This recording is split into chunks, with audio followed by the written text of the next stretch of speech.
থুতনিতে কামড়ের অনুভব হতেই আমার ঘুম ভেঙে গেল। ব্যথায় কুকড়ে উঠে থুতনিতে হাত দিতেই সামনে থাকা লোকটিকে থুতনি থেকে আমার হাত সরিয়ে বিছানায় চেপে ধরে আমার ঠোঁটের উপর হামলা চালালো। যেন কোনো এক জন্মে আমার এই ঠোঁট লোকটির শত্রুর ভূমিকা পালন করেছে, তাই এই জন্মে সামনে পেয়ে এই ঠোঁটের উপর অত্যাচারে তা শুতে আসলে মিটিয়ে নিচ্ছে। অন্ধকারে লোকটার চেহারা দেখতে না পারলেও বুঝতে বাকি রইল না লোকটা কে। নিজেকে ছাড়ানোর কোনো উপায় নেই, তবুও হাত মোচড়ানো শুরু করলাম লোকটার থেকে ছাড়া পাওয়ার জন্য। কিন্তু শেষ রক্ষে যখন হলো না, তখন কান্না ছাড়া আমার কাছে আর কিছুই অবশেষ রইল না। ব্যথার চোটে দুই চোখের জল ছেড়ে কাঁদতে লাগলাম। অন্ধকারে আমার চোখের জল গড়ানো বুঝতে পেরে আরমান ভাই এবার আমার ঠোঁট ছেড়ে চোখের দিকে তাকালো। কিরে, এইভাবে বাচ্চাদের মতো কাঁদছিস কেন? তুমি এমন কেন আরমান ভাই? সবসময় আমায় ব্যথা দাও খালি। চুমু যদি দেবে তো একটু ভালোবেসেই তো দিতে পারো। আমার কথায় এবার আরমান ভাই আমার উপর থেকে উঠে বসলো। আমাকে কি তোর পাগল মনে হয়? ভালোবেসে চুমু খাবো, তাও আবার তোকে? মিতু, নিজেকে কি তুই খুব বড় হিরোইন ভাবিস যে তোকে ভালোবেসে চুমু খাবো? ভাইয়া ওঠার সাথে আমিও উঠে বসে টেবিল ল্যাম্পটা জ্বালিয়ে দিলাম। তারপর মিনমিন করে বললাম, যদি ভালো নাই বাসো তাহলে বারবার কেন এত কাছে আসো? যন্ত্রণা দেওয়ার জন্য? কারণ তোর মতো হ্যাংলা মেয়েকে শুধু যন্ত্রণা দেওয়ারই ইচ্ছে করে, ভালোবাসতে নয়। কথাটা বলতে বলতেই ওনার নজর পড়ে আমার টেবিলে থাকা দুধের গ্লাসটায়। আরে, তুই তো দেখি দুধটাও খাসনি, তাই তো বলি তোকে দিন দিন আমার এত পিচ্ছি পিচ্ছি কেন লাগে। দুধ না খেলে কি আর কেউ বড় হয়?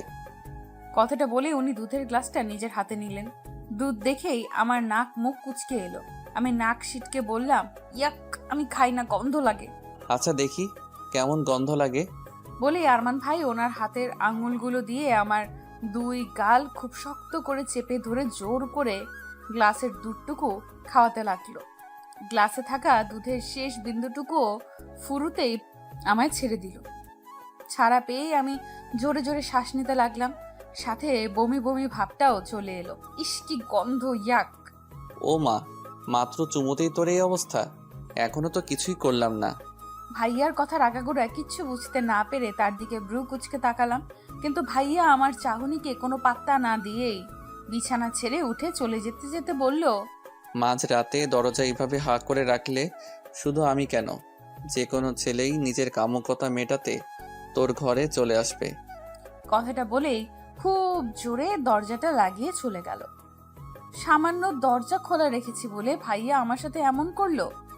সকালের মিষ্টি রোদ চোখে পড়তেই ঘুম ভেঙে গেল আমার। এই রোদটা সবসময় আমার সাথে শত্রুতা পালন করে। সকাল হতে না হতে ঘুম ভাঙিয়ে দেয়, অসহ্য। কোনো রকম নিজে নিজেই নিজের শরীরকে ঠেলতে ঠেলতে ওয়াশরুমে চললাম। ফ্রেশ হয়ে বেরিয়ে ড্রেসিং টেবিলের সামনে দাঁড়াতেই কাল রাতে ভাইয়ার করা অত্যাচারের ফলাফল বুঝতে পারলাম। ঠোঁট ফুলে মৌচাক হয়ে গেছে, অনেকটা জায়গা কেটে রক্তও জমে গেছে। ইস, রাক্ষস একটা আমার সুন্দর ঠোঁটটা কি অবস্থা করে দিল। এখন আমি এই নিয়ে বাইরে কি করে যাব? কান্না পাচ্ছে, ভীষণ কান্না পাচ্ছে। কোন রকম কান্না আটকে টেবিলের উপর থপ করে বসলাম। কিছু একটা করতে হবে। সকাল থেকে ঘর থেকে বের হইনি, একেবারে কলেজের জন্য রেডি হয়ে বেরোলাম। ঠোঁটের অবস্থা সবার থেকে আড়াল করার জন্য আজ ঠোঁটে ডার্ক লিপস্টিক দিয়েছি। ফ্যাকাশে মুখে তো আর ডার্ক লিপস্টিক মানায় না, তাই চোখেও গাঢ় কাজল এঁকেছি। সব দিক দিয়ে একদম ফিট হয়ে ঘর থেকে বেরিয়েছি। বসার ঘরে আসতে মনে হলো, হ্যাঁ, আমি আমাদের বাড়িতেই আছি। যে বাড়িটা শুধু একটা বাড়ি নয়, আস্ত চিড়িয়াখানা।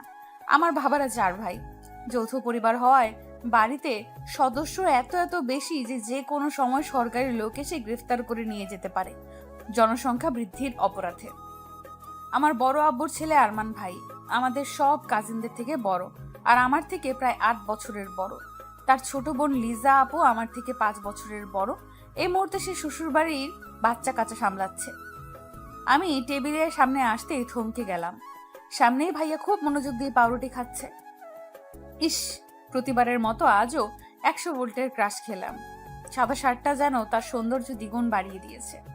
গালের খোঁচা খোঁচা দাড়িগুলো দেখলে মনে হয় যেন ওনার গালের জন্যই এই দাড়ি। আর চুলগুলো, উফ, দেখলেই ছুঁয়ে দেওয়ার ইচ্ছে করে। এই লোকটা, একটা লোক এতটা সুন্দর কি করে হয়? একটু কম সুন্দর হলে কি হতো? আহা, কি অ্যাটিটিউড! পরিবারের বড় ছেলে যেমন অ্যাটিটিউড, তেমনি হ্যান্ডসাম, তেমনি দায়িত্ববোধ সম্পন্ন। এই চিড়িয়াখানার মতো বাড়িতে বড় হওয়া সত্ত্বেও যে মানুষ এতটা গম্ভীর হতে পারে, তা ছেলেটাকে না দেখলে জানতেই পারতাম না। ভাইয়াকে পর্যবেক্ষণ করতে করতেই তার সামনে চেয়ার টেনে বসলাম। আমার পাশে আমার সেজ কাকুর মেয়ে ছায়া, আমার থেকে 1 বছরের ছোট। তার পাশে তার বড় ভাই আরিফ, আমার থেকে 2 বছরের বড়। আর টেবিলের এক পাশে বসেছে নিজেদের মতো আমার ছোট কাকুর 10 বছরের 2 যমজ মেয়ে আর 8 বছরের এক ছেলে। এই তিনজনের সব সময় খুনসুটি লেগেই থাকে। এই মুহূর্তে তাদের মধ্যে কারাকারি চলছে। এ বলছে ওর পাউরুটি বেশি বড়, আরেকজন বলছে অন্যটারটা বেশি বড়। এই নিয়ে একজন আরেকজনের প্লেট থেকে পাউরুটি উঠিয়ে চলেছে। কিন্তু আমি এত পরীক্ষা নিরীক্ষা করার পরও আমার দুটো পাউরুটির মধ্যে পার্থক্য বের করতে পারলাম না। আফসোস। খাওয়া শেষ করতেই ছায়া আর আমি একসাথে বাড়ি থেকে বেরিয়ে এলাম। দুজনে একই কলেজেই পড়ি, শুধু ইয়ার আলাদা। আমরা দুজনে আমাদের গাড়ির দিকে এগিয়ে যেতেই পেছন থেকে ভাইয়া ডেকে উঠলো। মিতু, স্টপ দেয়ার। তার ডাকে আমরা দুজন দাঁড়িয়ে পড়লাম। ভাইয়া আমাদের কাছে এসে ছায়ার দিকে তাকিয়ে বলল, তুই গিয়ে গাড়িতে বস, আমরা আসছি। ভাইয়ার কথা শুনে ছায়া কিছু না বলে মাথা নিচু করে গাড়িতে গিয়ে বসলো। ভাইয়ার মুখের ওপর কথা বলার সাহস কারোরই নেই। আমিও মাথা নিচু করে দাঁড়িয়ে আছি। ভাইয়া আমার দিকে একটা রুমাল এগিয়ে দিয়ে বলল, ঠোঁটের লিপস্টিকটা মুছে নে। তোর ঠোঁটে এই লিপস্টিক মানানসই নয়, বিশ্রী দেখাচ্ছে। কথাটা বলেই রুমাল আমার হাতে দিয়ে ভাইয়া গিয়ে গাড়ির ড্রাইভিং সিটে বসলো। কিন্তু আমি পড়লাম মহাবিপদে। এই লিপস্টিকটা আমি মুছতে পারবো না। লিপস্টিক মুছলে আমার মান সম্মান সব প্লাস্টিক হবে। আর আমার যা ফ্রেন্ড আমার ঠোঁট কাটা দেখলে আমাকে পচাতে পচাতে শেষ করবে ওরা। কিন্তু ভাইয়ার কথা না শুনলে যে কঠিন শাস্তি পেতে হবে। থুর! সব চিন্তা ভাবনা দূরে ঠেলে লিপস্টিক না মুছে গাড়ির পেছনের সিটে ছায়ার পাশে গিয়ে বসলাম। গাড়ি চলতেই ছায়ার বকবকানি শুরু হলো। আজ ডার্ক লিপস্টিক, কারণ কি? এত সাজার কারণ কি? আমার চেহারার তারিফ করতে করতে শেষ। কিন্তু আমার সেদিকে মনোযোগ নেই। আমি তো সামনে লুকিং গ্লাসে ভাইয়াকে দেখছি। ভাইয়া বারবার লুকিং গ্লাসে আমাকেই দেখছে। দেখেই বোঝা যাচ্ছে কতটা রেগে আছে তার কথা না শোনার কারণে। যেন এই চোখ থেকে আগুনের গোলা বের করে আমার দিকে ছুটছে। আর আমি সেই গোলকটা হাতে নিয়ে আরো ভালোভাবে গোলক বানিয়ে অন্যদিকে ছুঁড়ে দিয়ে ছায়ার সাথে গল্পে মেতে উঠলাম। কারণ আমি জানি এখন আর পরে হোক শাস্তি আমাকে পেতেই হবে। একের পর এক অনবরত বেতের আঘাতে আমার হাতের সাদা তালু লাল রক্তবর্ণে পরিণত হয়েছে। 2 হাত খিচে ঠোঁট কামড়ে ব্যথা সহ্য করার চেষ্টা করলাম, কিন্তু তা সহ্য করার ধৈর্য বা ক্ষমতা কোনোটাই আমার নেই। আঘাতের অংশ আরো বেশি আঘাত পেতে পেতে হাত অবশ হয়ে আসছে, চোখ বেয়ে জল গড়াচ্ছে। কিন্তু ভাইয়া কিছুতেই ক্ষান্ত হচ্ছে না, একের পর এক আঘাত করেই চলেছে। হঠাৎ মনে হলো আঘাত করা বন্ধ হয়ে গেছে। সাথে সাথে এই কিছু একটা শব্দ আমার কানে আসতেই আমি চমকে উঠলাম। কাঁপতে কাঁপতে জল ভর্তি চোখ পিট করে খুলে সামনে তাকাতেই দেখি ভাইয়া আমার দিকে অগ্নিদৃষ্টি বর্ষণ করছে। তার পাশে দৃষ্টি যেতেই দেখলাম বেতের কিছু অংশ নিচে পড়ে আছে। বুঝলাম আমার হাতেই ভাইয়া বেত ভেঙেছে। তারপরেও রাগ কমেনি, যার কারণে বেত ছুঁড়ে ফেলে দিয়েছে। রাগ কমেনি তার মানে শাস্তি আরো বাকি আছে। ভার্সিটিতে কি হাডুডু খেলার জন্য এসেছো? ক্লাসের মাঝে মন নেই, পড়ার সময় পড়া নেই, বয়ফ্রেন্ডের সাথে ডেটিং এর জন্য এসেছো নাকি এখানে? ভাইয়ার ভয়ঙ্কর গর্জন শুনে ভয়ে নিজেকে তার থেকে একটু দূরে সরিয়ে নিলাম। তারপর কান্না জড়িত কণ্ঠে ফুপিয়ে ফুপিয়ে বললাম, সরি স্যার, এরপর থেকে পড়া করে আসবো। No excuse. এখানে তোমাদের এসব লো ক্লাস এক্সকিউজ শোনার জন্য আমি বসে নেই। এই মুহূর্তে তুমি মাঠে যাবে। মাঠের মাঝখানে কড়া রোদের মধ্যে 2 হাতে কান ধরে দাঁড়িয়ে থাকবে। এটাই তোমার ক্লাসে অমনোযোগী হওয়ার শাস্তি। ভাইয়ার কথা শুনে অবাক চোখে তার দিকে তাকালাম। ক্লাস ফাঁকি দেওয়ার শাস্তি যদি মাঠে কান ধরে দাঁড়িয়ে থাকা হয়, তবে এতক্ষণ ধরে যে গরুর মতন মারলো সেটার কি ছিল? আমি মিটমিট চোখে আশেপাশে চোখ বুলিয়ে নিলাম। ক্লাসের সবাই আমাদের দিকে তাকিয়ে, সবার চোখে ভয় স্পষ্ট। এর আগে কখনো তাদের স্যারকে এতটা হাইপার হতে দেখেনি কেউ। তার থেকে তো বড় কথা, একজন অনার্স 3rd ইয়ারের স্টুডেন্টকে যে কেউ পড়া না পারার অপরাধে এরকম শাস্তি দেয় তা হয়তো তাদের অজানা ছিল। আমি চোখ নামিয়ে নিলাম। এইখানেই কি কম অপমানিত হলাম যে মাঠে গিয়ে নিজেকে আরো বেশি ধুয়ে ধুয়ে অপমান করাতে হবে। আর চোখে একবার আমার পাশে বসা খোকনের দিকে তাকালাম। ছেলেটার যেন আজ গল্প শেষই হচ্ছিল না। ছাগল একটা, ওর জন্যই মার খেতে হলো আমায়। একবার সুযোগ পেলে আছাড় মারবো ধরে, হারামি কোথাকার। কি হলো আমার? তোমার কানে যায়নি? Get out from my class. আর কোনো কথা না বলে ক্লাস থেকে বেরিয়ে এলাম। প্রায় আধা ঘন্টা যাবত মাঠের মাঝখানে কড়া রোদে কান ধরে দাঁড়িয়ে আছি। সিনিয়র জুনিয়র সবাই আমার দিকে কেমন অদ্ভুত দৃষ্টিতে তাকিয়ে আছে। হয়তো ভার্সিটিতে এই প্রথম কাউকে এমন শাস্তি পেতে দেখলো। হাত অসম্ভব রকম ফুলে গেছে, যার যন্ত্রণায় ভালোভাবে কানটাও ধরতে পারছি না। তবে আজ এই যন্ত্রণার থেকে বেশি যন্ত্রণা হচ্ছে বুকে। ভাইয়া যে আমায় মারে না তা নয়, কোনো ভুল করলেই ঠাস ঠাস করে গালের মধ্যে মারে, কিন্তু এইভাবে কখনোই মারেনি। খুব কষ্ট হচ্ছে। ভাইয়া কিভাবে পারলো আমায় এভাবে মারতে? একটুও কষ্ট হলো না বুঝি? ভাইয়া এই ভার্সিটিরই ইংলিশ প্রফেসর। আমাদের 2 ক্লাস পরেই তার ক্লাস। দুটো ক্লাস হতেই খোকনের সাথে গল্প জুড়ে দিয়েছিলাম। এই ফাঁকে কখন যে ভাইয়া ক্লাসে এসে পরে বুঝতেই পারিনি।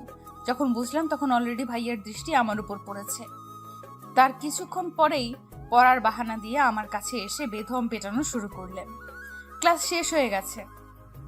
আমার ফ্রেন্ডরা এসে আমায় কোথাও বসতে বললে আমি মানা করে দেই। ভাইয়া যখন কান ধরে থাকতে বলেছে তখন ভাইয়া না বলা অবধি আমি এই কান ছাড়ছি না।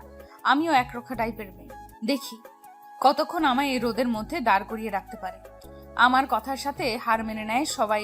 চলে গেল। আর দাঁড়িয়ে রইলাম এই রোদের মধ্যে। ঘেমে নিয়ে একাকার হয়ে গেছি। কিছুক্ষণ পর পর মাথা ঘুরিয়ে উঠছে, কিন্তু আমি আমার জেদ কিছুতেই ছাড়ছি না। যতক্ষণ না ভাইয়া নিজের থেকে আমায় রোদ থেকে সরে যাওয়ার কথা বলছে ততক্ষণ পর্যন্ত আমি এখান থেকে সরবো না। গলা শুকিয়ে কাঠ হয়ে গেছে। তৃষ্ণা পেয়েছে, ভীষণ তৃষ্ণা পেয়েছে। জিব্বা দিয়ে ঠোঁট ভিজিয়ে নিলাম। তখনই কোথা থেকে ছায়া দৌড়ে এসে আমার সামনে দাঁড়ালো। মিতু, এই নে পানিটুকু খেয়ে নে। আমি পানি খাবো না। উফ, এই পানি ভাইয়া পাঠিয়েছে। ভাইয়া তোকে পানি খেতে বললো, আর একটু তাড়াতাড়ি ছায়ায় গিয়ে বসতে বললো। চল তাড়াতাড়ি এখান থেকে। ছায়ার কথায় আমি কান ছেড়ে ভাইয়ার কেবিনের দিকে গেলাম। ভাইয়া তার কেবিনের সামনে 2 হাত পকেটে রেখে আভার দিকেই তাকিয়ে আছে। তাকে দেখেই আমার চোখের বাঁধ ভাঙলো। হয়তো খুব বেশি অভিমান জন্মে গেছে মানুষটার উপর। গাছের নিচে বসে আছি। আজ চোখের জলেরা ভীষণ অবাধ্য হয়ে গেছে। কিছুতেই আটকাতে পারছি না। আমার পাশে বসে আমার বন্ধুরা আমাকে সান্ত্বনা দিয়েই চলেছে। তখনই খোকন আমার দিকে তার রুমাল এগিয়ে দিল চোখের পানি মুছে নেওয়ার জন্য। আমিও সুযোগ পেয়ে রুমালে চোখের পানি, শুষ্ক নাকের পানিটাও ঝেড়ে নিলাম।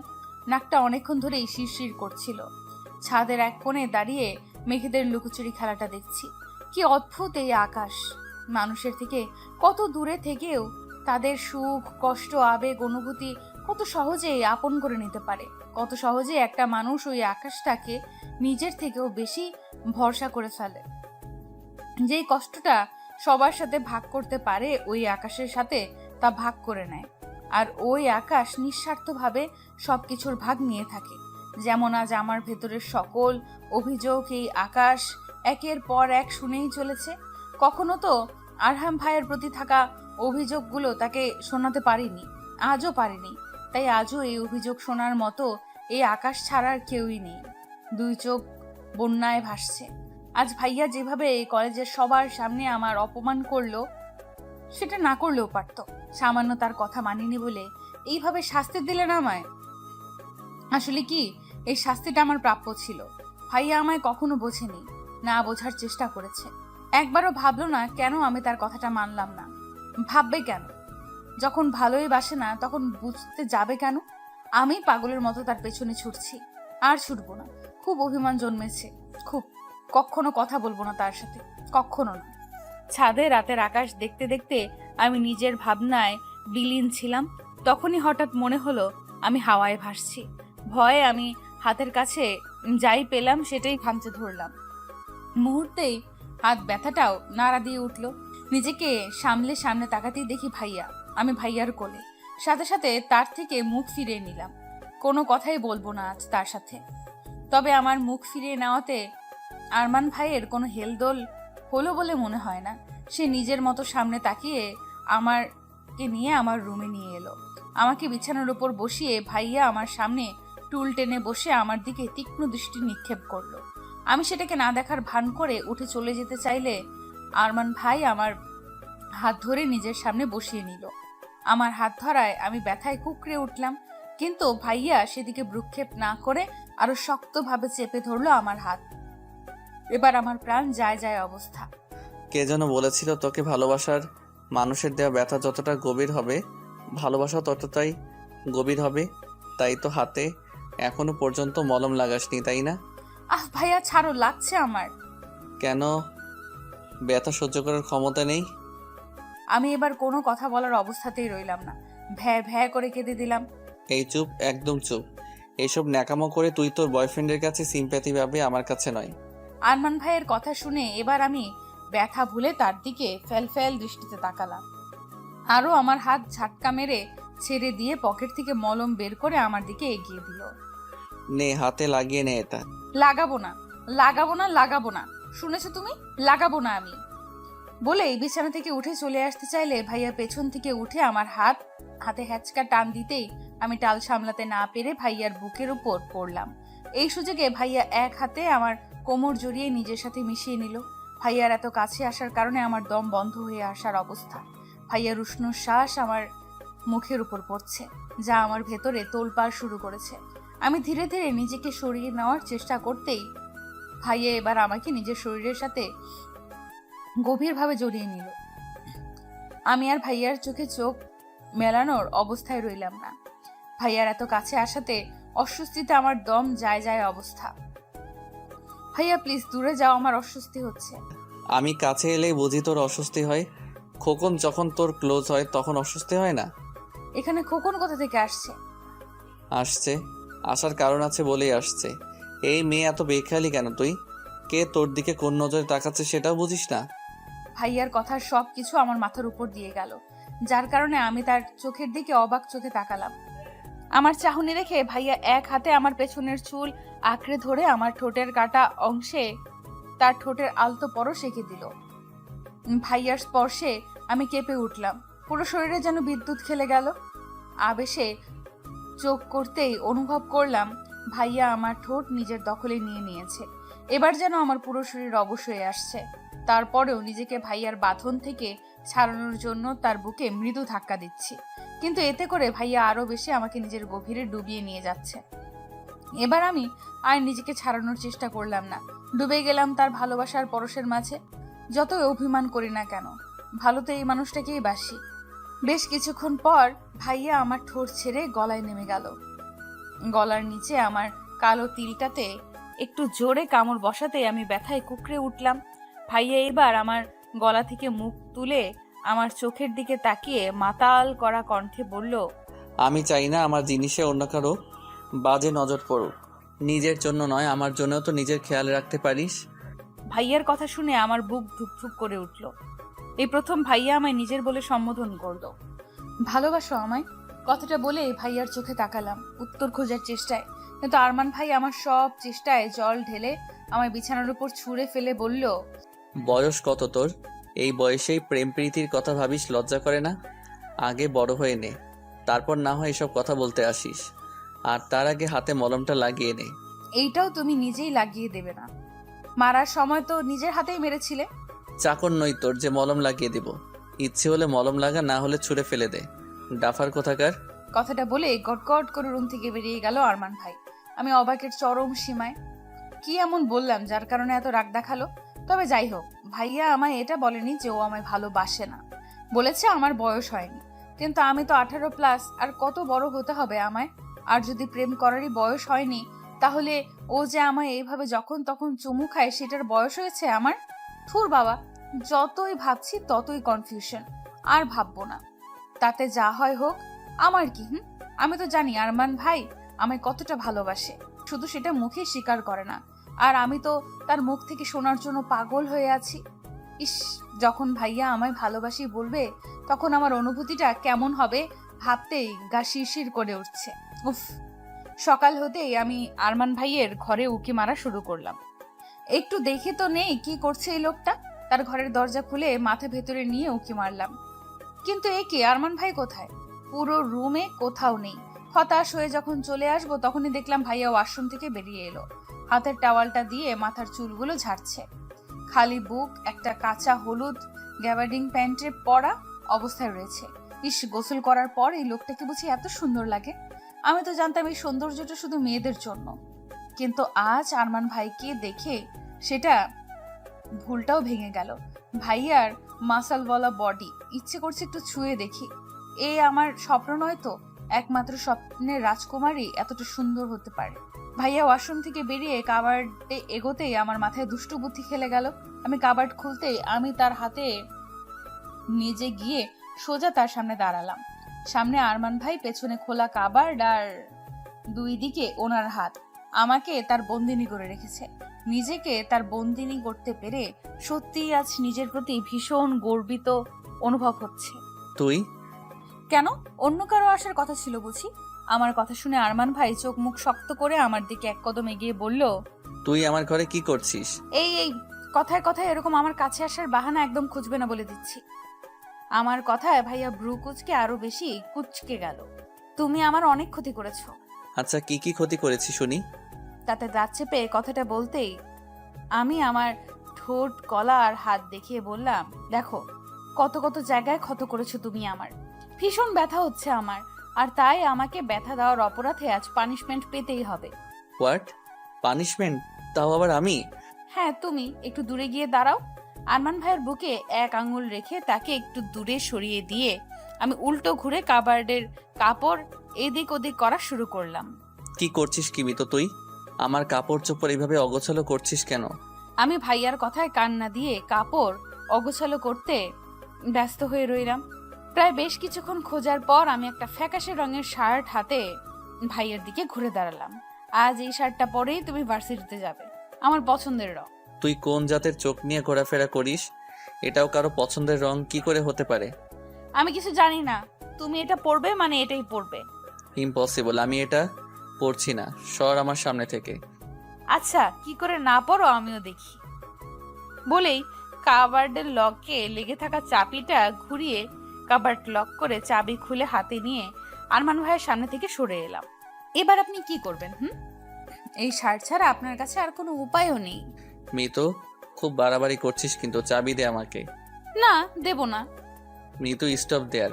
চাবি আমায়, নয়তো খুব খারাপ হয়ে যাবে কিন্তু। যা হওয়ার হোক, আমি চাবি দেব না মানে দেব না। আরমান ভাইয়া আমাকে ধরার চেষ্টা করছে, কিন্তু আমি কখনো টেবিলের আড়ালে যাচ্ছি তো কখনো বিছানার আড়ালে।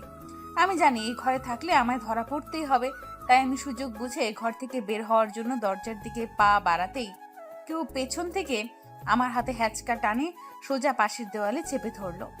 হঠাৎ করে এমন হওয়ায় আমি ভয় পেয়ে যাই। ভয়ের চোটে আপনা আপনি থেকে দুই চোখ বন্ধ হয়ে আসে। কিছুক্ষণের মধ্যেই নিজেকে সামনে পিটপিট করে চোখ খুলতেই দেখি আমি আরমান ভাইয়ার কবলে পড়েছি। আরমান ভাই আমার দুই হাত দুই পাশে দেওয়াল চেপে ধরে আমার খুব কাছে এসে দাঁড়িয়ে আছে। বুঝলাম এবার আর রক্ষে নেই আমার। বলেছিলাম দাঁড়াতে না, নয়তো খুব খারাপ হয়ে যাবে। সরি। তোর সরি দিয়ে আমি কি করব? বলেই আমার হাত থেকে চাবিটা নিয়ে নিল। তোকে আমি পরে দেখে নেব। কথাটা বলেই আরমান ভাই আমাকে ছেড়ে কাবার্ডের দিকে যেতে লাগলো। তখনই রুমের ভেতর দরজা খুলে কাউকে ঢুকতে দেখে আমি চমকে উঠলাম। দরজা খুলে বড় মা ঘরের ভেতরে আসতেই দরজার সামনে আমায় দাঁড়িয়ে থাকতে দেখে কিছুটা অবাক হয়ে প্রশ্ন করলো, কি রে মিতু, তুই এখানে কি করছিস? বড় মার প্রশ্নের উত্তর কি দেব ভেবে না পেয়ে মাথা চুলকাতে লাগলাম। আসলে বড় মা, আমি আরমান ভাইয়াকে খেতে যাওয়ার জন্য ডাকতে এসেছিলাম। ও ডাকা হয়ে গেছে, এবার যা এখান থেকে। আর শোন, আরমান খেতে ডাকার জন্য আমি আছি, তোকে এত কষ্ট করতে হবে না, বুঝেছিস? জি বড় মা। মাথা নিচু করে কথাটা বলে ঘর থেকে বেরিয়ে এলাম। যাক বাবা, বেঁচে গেছি।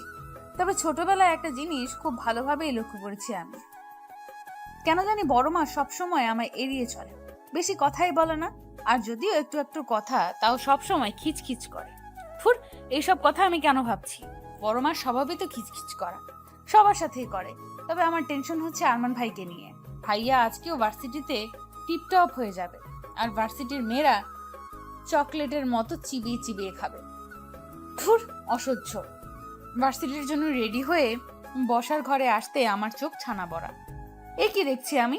এই যে ভাইয়া, আমার দেওয়া শার্টটা পরেই আছে, এই মুহূর্তে আমার লুঙ্গি ড্যান্স দেওয়া উচিত, এটা ভেবে যে উনি আমার পছন্দের শার্টটা পরেছেন।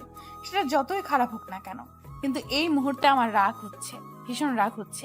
বেছে বেছে একটা ফ্যাকাশে রঙের শার্ট বের করেছিলাম যাতে ভাইয়াকে প্রতিদিনের মতো হ্যান্ডসাম না দেখায়, কিন্তু এখন তো দেখছি ভাইয়াকে এই রংটা এমন ভাবে খাপ খেয়েছে যেন কোনো ফিল্মের হিরো। ধুর বাবা, সব মেহনত পানি হয়ে গেল। রাগে গজগজ করতে করতে খেতে বসলাম, কিন্তু খাবার গলা দিয়ে কিছুতেই নামলো না। বারবার ভাইয়ার দিকেই চোখ যাচ্ছে, আর তার চোখে চোখ পড়তেই সাথে সাথে চোখ নামিয়ে নিচ্ছি।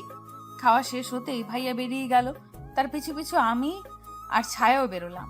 ভার্সিটিতে পৌঁছেই গাড়ি থেকে নেমে চলে আসবো, তখনই ভাইয়া পেছন থেকে ডাকলেন। আমি পিছু ফিরে দেখি আরমান ভাই গাড়িতে হেলান দিয়ে 2 হাত বুকে ভাঁজ করে আমার দিকে বাঁকা হেসে তাকিয়ে আছে। তোর পছন্দ আছে বলতে হবে, সত্যি শার্টটা একদমই পারফেক্ট আমার জন্য, তাই না? খুব বুঝলাম, ভাইয়া যে আমাকে পচাচ্ছে তা খুব ভালো করেই বুঝলাম। তাই নিজের মাথার চুল নিজেই ছিঁড়তে ছিঁড়তে ভার্সিটির ভেতরে চললাম। নিজের উপরেই রাগ হচ্ছে, কেন যে ওই শার্টটা বের করতে গেলাম কে জানি। ভার্সিটিতে প্রবেশ করতেই চোখ গেল সামনের মাঠে, খোকন তার বন্ধুদের সাথে আড্ডা দিচ্ছে। হারামজাদা আমার উপর বাজে নজরে তাকায়, এর তো আজ একটা হেস্তনেস্ত করেই ছাড়বো। নিজের গলার ওড়নাটা ঠিক করতে করতে তার দিকে এগোলাম। বলা যায় না এই ছেলে আবার আমার দিকে নজর নিক্ষেপ করতে পারে। ভালো করে ওড়না কোমরে বেঁধে খোকনের কাছে গিয়ে কোনো কথা ছাড়া উড়াধরা পিটানো শুরু করে দিলাম। হতচ্ছাড়া শয়তান কোথাকার, মেয়েদের দিকে বাজে নজরে তাকানো, তাই না? আজ দেখাচ্ছি মজা তোকে, আজ তোকে আমার হাত থেকে কেউ বাঁচাতে পারবে না। এই নে, এই নে, এটাও নে, এটাও নে, সাথে আর একটা নে, বোনাস আর একটা নে, আবারও নে। মুখে যা আসছিল তাই প্রলাপ বকতে বকতে বেধক পিটিয়ে যাচ্ছে তাকে, শরীরের সব শক্তি দিয়ে পেটোচ্ছে। সবাই আমাকে আটকানোর চেষ্টা করছে, কিন্তু আমি আমার হাত ধরলে পা দিয়ে মারা শুরু করি। কিছুতেই আজ ছাড়বো না ওকে। মেয়েদের দিকে বাজে নজরে তাকানো সারা জীবনের জন্য ঘুচিয়ে দেবো আজ। নিকৃষ্ট প্রাণী কোথাকার। আমি খুব তৃপ্তি নিয়ে খোকনকে পিটিয়ে যাচ্ছি, এমন সময় আমার হাতে হ্যাচকা টান অনুভব করলাম। টাল সামলাতে না পেরে কিছু একটার উপর হুমড়ি খেয়ে পড়লাম। নিজেকে সামনে তাকাতেই দেখি আমি আরমান ভাইয়ের বুকে পড়ে রয়েছি। ভাইয়া দাঁতে দাঁত পিষে আমার দিকে তাকিয়ে বলল, মন ভরেছে? না ভরেনি, আমি ওকে আরো কয়েক ঘা মারবো। বলেই ভাইয়ার দিকে নিজেকে ছাড়াতে চাইলে ভাইয়া আরো জোরে আমার হাত চেপে ধরে। কিন্তু ওর ভরে গেছে। ভাইয়ার কথার আগাগোড়া কিছু না বুঝে তার দিকে ফ্যাল দৃষ্টিতে তাকালাম। স্টুপিড কোথাকার, যখন শরীরে বিন্দুমাত্র শক্তি নেই তখন এই শরীর নিয়ে একটা ছেলেকে মারতে এসেছো কি তার মনের তৃপ্তি মেটানোর জন্য? ভাইয়া কথাটা একটু আস্তে বলায় সবার কানে কথাটা না গেলেও আমার কাছে কথাটা একটা কারেন্টের শকের মতো লাগলো। অবাক হয়ে খোকনের দিকে তাকাতেই আমার চোখ কপালে উঠল। এই ছেলেকে আমি এক্ষুনি মেরে মেরে অতমরা করলাম, সে এইভাবে ফিট হয়ে দাঁড়িয়ে আছে কি করে, তাও আবার ঠোঁটের উপর হাত বোলাচ্ছে। ওকে দেখে মনে হচ্ছে ও আমার মার নয়, ছোঁয়াগুলোতেই অনুভব করেছে। ছোটবেলায় নিশ্চয়ই হরলিক্স খায়নি, তাই আজ এই অবস্থা। আমি খুবই ইনোসেন্ট মার্কা চেহারা বানিয়ে ভাইয়ার দিকে তাকালাম, যেন এবারের মতো আর আমায় কোনো শাস্তি না দেয়। কিন্তু ভাইয়া দাঁতে দাঁত চেপে হিসিয়ে বলল, তোকে আমি বাড়ি গিয়ে দেখব, অনেক হিসেব বাকি তোর সাথে। বলে গট করে চলে গেল। আর আমি অসহায়ের মতো তার যাওয়ার দিকে তাকিয়ে আছি। না জানি বাড়িতে আমার জন্য কি অপেক্ষা করছে। কলেজ থেকে বাড়ি ফিরতেই জুই বিথির সাথে আড্ডা দিতে বসেছি। আজ কিছুতেই এদের থেকে নিজেকে আলাদা করা যাবে না। ভাইয়ের হাত থেকে বাঁচতে হলে আজ এই 2 যমজ বোনদেরই আমার কাজে লাগাতে হবে। সেই বিকেল থেকে রাত অবধি একেবারের জন্য নিজেকে ভিড়ের থেকে আলাদা করে নিই। জুই, বিথি, মা, বাবা, ছায়া, আরিফ সকলেই আজ আমার উপর প্রচন্ড বিরক্ত, কারণ আমি কোনো কারণ ছাড়াই কথা বলে যাচ্ছি। আমি কি বলছি আমি নিজেও জানি না, শুধু জানি আজ যে করেই হোক আমায় ভাইয়ার হাতে শাস্তি থেকে বাঁচতে হবে। কিন্তু পুরো সময়টা এমন বকবক করেই কাটিয়ে দিলেও রাতের বেলা ঠিকই আমায় আমার রুমে ঢুকতে হলো। ঘরে ঢোকার সাথে সাথে আমি দরজা ভালো করে বন্ধ করে দিলাম, যাতে ভাইয়ার ঘরে না আসতে পারে। দরজা লক ভালো করে চেক করে একটা স্বস্তির নিঃশ্বাস ফেলে পিছু ফিরতেই বিছানার উপর কাউকে দেখে চমকে উঠলাম। ঘরের ডিম লাইটের মৃদু আলোয় সবকিছুই আবছা আবছা। কিছুক্ষণের মধ্যে এই আবছা আলোয় চোখে সয়ে এলে বিছানার উপর ভালো করে চোখ বোলানোর চেষ্টা করতেই আমার চোখ চরক গাছ। এ তো ভাইয়া বিছানায় বসে 2 পা মাটিতে ছড়িয়ে রেখেছে। এই রে, কাম সেরেছে। এখন কি করব? আরমান ভাই আমায় দাঁড়িয়ে থাকতে দেখে নিজেই উঠে আমার দিকে এগোতে লাগলো। ভাইয়াকে নিজের দিকে এগিয়ে আসতে দেখে ভয়ে আমার বুক ধুকপুক ধুকপুক করা শুরু করে দিয়েছে। আমি নিশ্চিত আমার এই বুকের ধুকপুকানি ভাইয়ার কান অব্দি পৌঁছাচ্ছে। ভাইয়াকে আমার খুব কাছে আসতে দেখে নিজের অজান্তেই আমার পা পেছনের দিকে চলতে লাগলো। পেছনে যেতে যেতে আমার পিঠ দেওয়ালের সাথে ঠেকে গেল আর ভাইয়া আমার খুব কাছাকাছি চলে এলো। ভাইয়ার উষ্ণ শ্বাস আমার মুখের উপর পড়ছে। এখন কি করব আমি? বুদ্ধি করে পাশ কাটিয়ে চলে আসার চেষ্টা করতেই ভাইয়া তার দুই হাত আমার দুই পাশের দেওয়ালে রাখলো। আজ আমি আবার তার বন্দিনী হলাম। ভাইয়া এত কাছে চলে আসায় আমার প্রায় দম বন্ধ করা অবস্থা। নিজের দম বন্ধ রাখার চেষ্টায় শ্বাসের ঘনত্ব আরো বেশি বেড়ে গেল। চোখ বন্ধ করে ভাইয়ার পরবর্তী পদক্ষেপের অপেক্ষা করতে লাগলাম। তখনই ভাইয়া তার মন কাড়া ভারী কণ্ঠে বলে উঠল, কান ধর। কথাটা শুনে আমি চট করে চোখ মেলে তাকালাম। কি হলো? আমার কথা কানে গেল না? আসলে ভাইয়া, চুপচাপ কান ধর। বুঝলাম কান ধরা ছাড়া আর কোনো উপায় নেই। কলেজেও মাস্টারগিরি খাটাবে, আবার বাড়িতেও খাটাবে, অসহ্য। মনে মনে হাজার গালি দিতে দিতে আমি দুই হাতে কান ধরলাম। এইবার ভাইয়া গিয়ে আয়েশ করে বিছানার উপর বসতে বসতে বলল, একবার এক পা উপরে তোল। লও ঠেলা, কান ধরাতেই শেষ নয়, এখন আবার পাও উপরে তুলতে হবে। আজ তো আমি গেছি। কেন যে এই হারামিটাকে মারতে গেলাম কে জানে। আমি নিশ্চিত আজ আর পায়ের ব্যথায় রাতে আমার ঘুম হবে না। প্রায় 2 মিনিট এক পায়ে দাঁড়িয়ে থেকে আমার পা ধরে এসেছে। তারপরও জোর করে আরো 1 মিনিট দাঁড়িয়ে থাকার পর আর পারলাম না। বাধ্য হয়ে বাম পা ফেলে ডান উপরে তুলে দিলাম, মানে এক পা এক্সারসাইজ করে নিলাম। আরে বাহ, ভাইয়া তো কিছুই বুঝতে পারলো না, অন্ধকারে হয়তো লক্ষ্য করেনি। আমার তো বেশ ভালোই হলো। প্রায় আধা ঘন্টা ধরে কান ধরে এক পায়ে দাঁড়িয়ে আছি, আর আধ ঘন্টা আমি প্রায় 15-16 বারের মতো পা এক্সচেঞ্জ করেছি, আর ভাইয়া সেটা বুঝতেও পারেনি। ইস, কি যে ভালো লাগছে, কি সুন্দর একটা শাস্তি। এমন শাস্তি পেলে তো আমি সারা জীবন অপরাধ করে যাব। আমি দাঁড়িয়ে দাঁড়িয়ে মনে মনে প্রলাপ বকছি। এমন সময় ভাইয়ার কণ্ঠ কানে এলো। মিতু, এদিকে আয়। আমিও কান ছেড়ে লাফাতে লাফাতে ভাইয়ার সামনে গিয়ে দাঁড়ালাম। শাস্তি শেষ ভাইয়া? এইটুকুই শাস্তি ছিল বুঝি? আমি তো আরো কিছুক্ষণ থাকতে পারতাম। এইবার ভাইয়া শোয়া থেকে উঠে বসে বলল, শাস্তি শেষ কোথায়? এখনো তো শুরুই করলাম না। ভাইয়ার কথায় আমি যেন আকাশ থেকে পড়লাম। বলে কি এই লোকটা, শাস্তি এখনো শুরুই হয়নি, তো আমায় এতক্ষণ কান ধরিয়ে এক পায়ে দাঁড় করিয়ে রাখার কারণ কি ছিল? শাস্তি শুরু হয়নি মানে? কয়বার পা বদলেছিস? তবা তবা, আমি আর পা বদলেছি? কি যে বলো না ভাইয়া। তাই নাকি? কিন্তু আমি যে বললাম 20 বার পা এক্সচেঞ্জ করেছিস। একদমই না, আমি তো মাত্র 16 বারই। ইস রে, আমি কি বলে ফেললাম। মৃত্যু রে, তোর মাথায় সত্যি গোবর ছাড়া আর কিছুই নেই। থুর, আজ তো গাধি একটা তুই। নিজেকে ইচ্ছা মতো গালাগালি করে চোখ পিট পিট করে ভাইয়ার দিকে তাকালাম। অন্ধকারেও ভালো করেই বুঝলাম ও আমার দিকে বাঁকা হেসে তাকিয়ে আছে। সরি ভাইয়া, আসলে কথা বলতে বলতে ভাইয়াকে উঠে আমার দিকে এগোতে দেখে আমার কথা গলার মধ্যে আটকে গেল। কাপা কাপা গলায় কিছু বলতে যাব তার আগেই ভাইয়া আমার হাতে হ্যাচকা টান মেরে নিজের সাথে মিশিয়ে নিল। এইবার আমার প্রাণ যায় যায়, কি করব কিছুই মাথায় আসছে না। শুধু পরবর্তীতে কি হয় তা দেখা ছাড়া আমার কাছে আর কোনো উপায় নেই। ভাইয়া নিজের মুখ আমার দিকে এগোতেই আমি দু চোখ খিচে বন্ধ করে নিলাম। সাথে সাথে কানের উপর ভাইয়ের উষ্ণ শ্বাস অনুভব করলাম। এখন এই 16 বার তুই নিজে থেকে আমার ঠোঁটে চুমু দিবি। ভাইয়ার ফিসফিস কণ্ঠটা যতটা না আমার হৃদস্পন্দন কাঁপিয়ে দিল, তার থেকেও বেশি চমক দিল ভাইয়ার বলা কথাটা। কি বলছে এসব ভাইয়া? আমি নিজে থেকে ভাইয়াকে চুমু? না না, এটা অসম্ভব। আমি কিছুতেই পারবো না। এইটাও কোনো কথা হলো? আমি নিজে থেকে কি করে? না না, এটা একেবারে ইম্পসিবল। আমি পারবো না। আমার ভাবনার মাঝে ভাইয়া আমাকে ছেড়ে বিছানায় গিয়ে বসে, দেখ মিতু, যা করার তাড়াতাড়ি কর। বেশি ভাবতে যাস না, কারণ তুই জানিস যদি আমি নিজে থেকে কিছু করি তবে সেটা তোর জন্য কতটা কষ্টকর হবে। ভাইয়া প্লিজ এমনটা করিস না, আমি পারবো না। যত কথা বলবি শাস্তি ততই ডাবল হবে। ভাইয়া প্লিজ। আর একটা কথা বললে 20টা চুমু দিতে হবে। এইবার আমি চুপ করে গেলাম।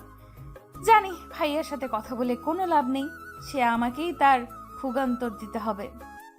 এখন মনে হচ্ছে কেন যে পা বদলাতে গেলাম, এখন তারও প্রায়শ্চিত্ত করতে হচ্ছে। মনের মধ্যে অস্থিরতাটা বেড়ে চলেছে, অস্বস্তিতে গা জ্বলে পুড়ে কয়লা বনে যাচ্ছে। তারপরেও ধীর পায়ে ভাইয়ার দিকে এগোতে লাগলাম। ভাইয়ার থেকে একটু দূরত্ব বজায় রেখে দাঁড়ালাম। তারপর চোখ বন্ধ করে একটু ঝুঁকে ভাইয়ার ঠোঁটে আলতো ঠোঁট ছোঁয়ার সাথে সাথেই সরে দাঁড়ালাম। মুহূর্তেই বুকের ধুকপুকানিটা 1000 গুণে বেড়ে গেছে।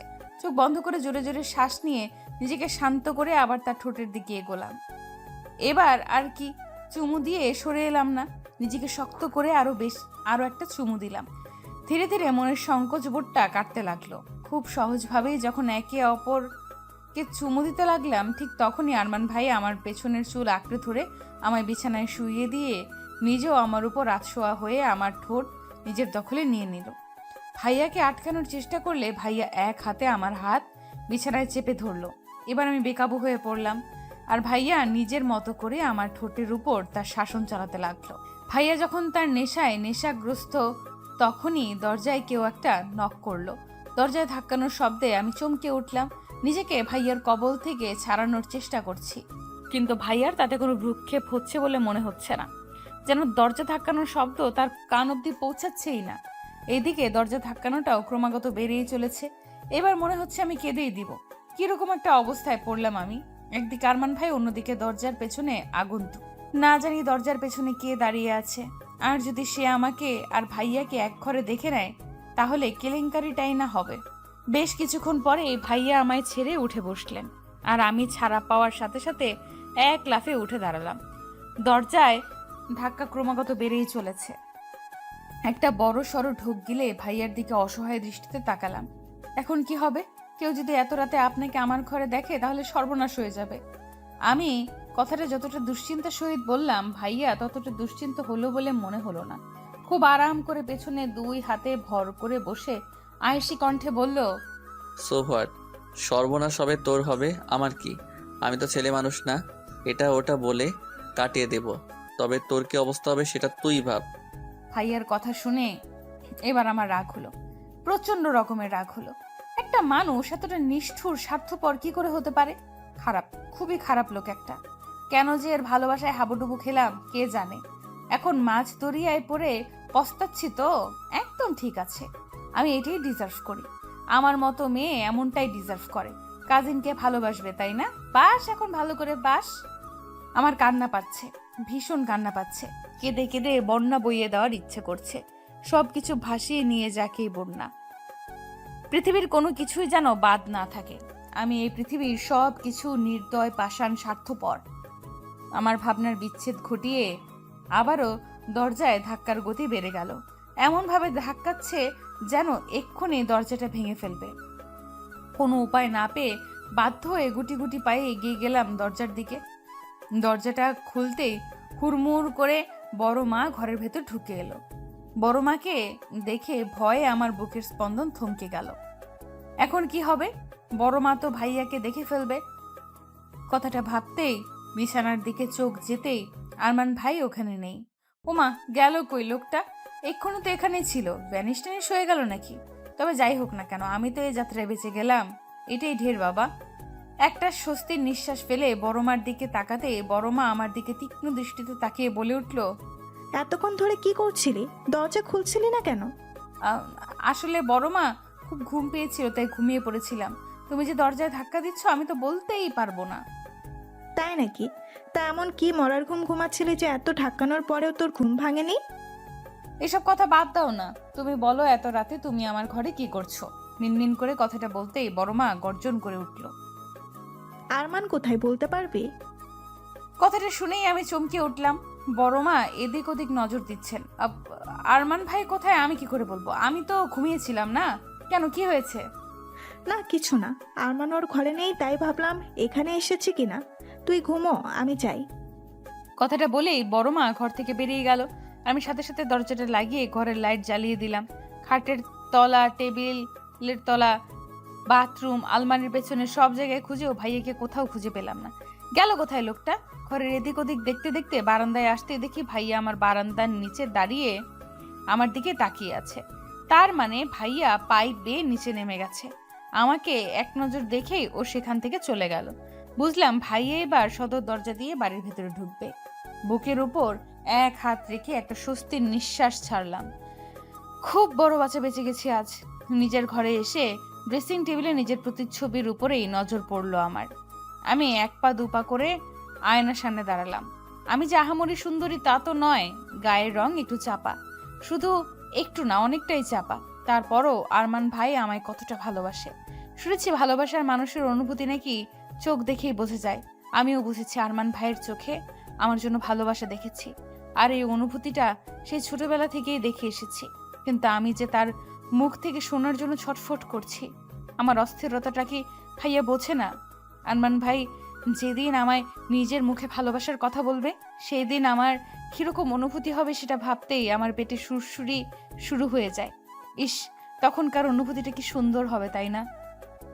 লজ্জায় নিজের প্রতিবিম্বের দিকে তাকাতেই পারছি না। দুই হাতে নিজের মুখ ঢেকে নিলাম। ইস, কি লজ্জা! নিজের ক্লাসে বসে এক নাগারে লিখে চলেছি। কি লিখছি কি জানি, শুধু যা মনে আসছে তাই লিখে যাচ্ছি। আজ আমাকে লিখতেই হবে। কিন্তু আমার এই লেখার মাঝে বাদ সাধল সুমন। ব্যাটা আমার কলমটাই কেড়ে নিল। এই চ্যাংড়া, কি করছিস? কি কলম নিলি কেন আমার? বেশ করেছি নিয়েছি, ইচ্ছে হলে আরো নেব। এই কলম কি তোর বাপের সম্পত্তি নাকি? ইচ্ছে হলো আর নিলি? দে আমাকে আমার কলম, লিখবো আমি। আহারে, লিখবো আমি? পড়াশোনায় তো নবঘণ্ট, এখন ইনি আমাদের লেখালেখি দেখাতে এসেছেন। তা কি লিখছিলি দেখি একটু। কেন দেখাবো? দেখাবো না, একটুও দেখাবো না। আগে আমার কলম দে বলছি। এটা এই মুহূর্তে তুই আর পাচ্ছিস না, বুঝলি? বলেই এক বেঞ্চের পেছনে গিয়ে বসলো। আচ্ছা দিবি না তো, দাঁড়া দেখাচ্ছি মজা। কথাটা বলেই হাতে থাকা খাতাটা মুড়িয়ে তার পিঠে সর্বশক্তি দিয়ে মারা শুরু করলাম। সে আমার হাত থেকে বাঁচার চেষ্টা করে চলেছে আর আমি তাকে মেরেই চলেছি। আর আমার পাশে বসে থাকা বন্ধুরা আমাদের কাণ্ড দেখে হেসেই চলেছে। বুঝলাম না এখানে হাসার মতো কি হলো। আমি একা এত কষ্ট করে মরছি, কোথায় আমায় একটু হেল্প করবে তা না, শুধু দাঁত কেলিয়ে যাচ্ছে হারামির দল কোথাকার। আমি ইচ্ছে মতো সুমনকে খাতার বাড়ি দিয়েই চলেছি। এমন সময় ক্লাসের মধ্যে সুমনকে মারার জন্য খাতাটা উপরে তুলতেই ভাইয়া ক্লাসে এসে হাজির। ভাইয়াকে দেখেই আমি থমকে গেলাম। এটা কি হলো? কোথায় আমি ভেবেছিলাম আজ ভাইয়াকে বোঝাবো আমি পড়াশোনায় কতটা মনোযোগী হয়েছি, তাই লিখতে লিখতে হাত ক্ষয় হলেও লেখা বন্ধ করছি না। কিন্তু হলো তো তার উল্টাটা। এখন কি করব? তাড়াতাড়ি হাতের খাতাটা ভালো করে নিয়ে নিজের বেঞ্চে এসে দাঁড়ালাম।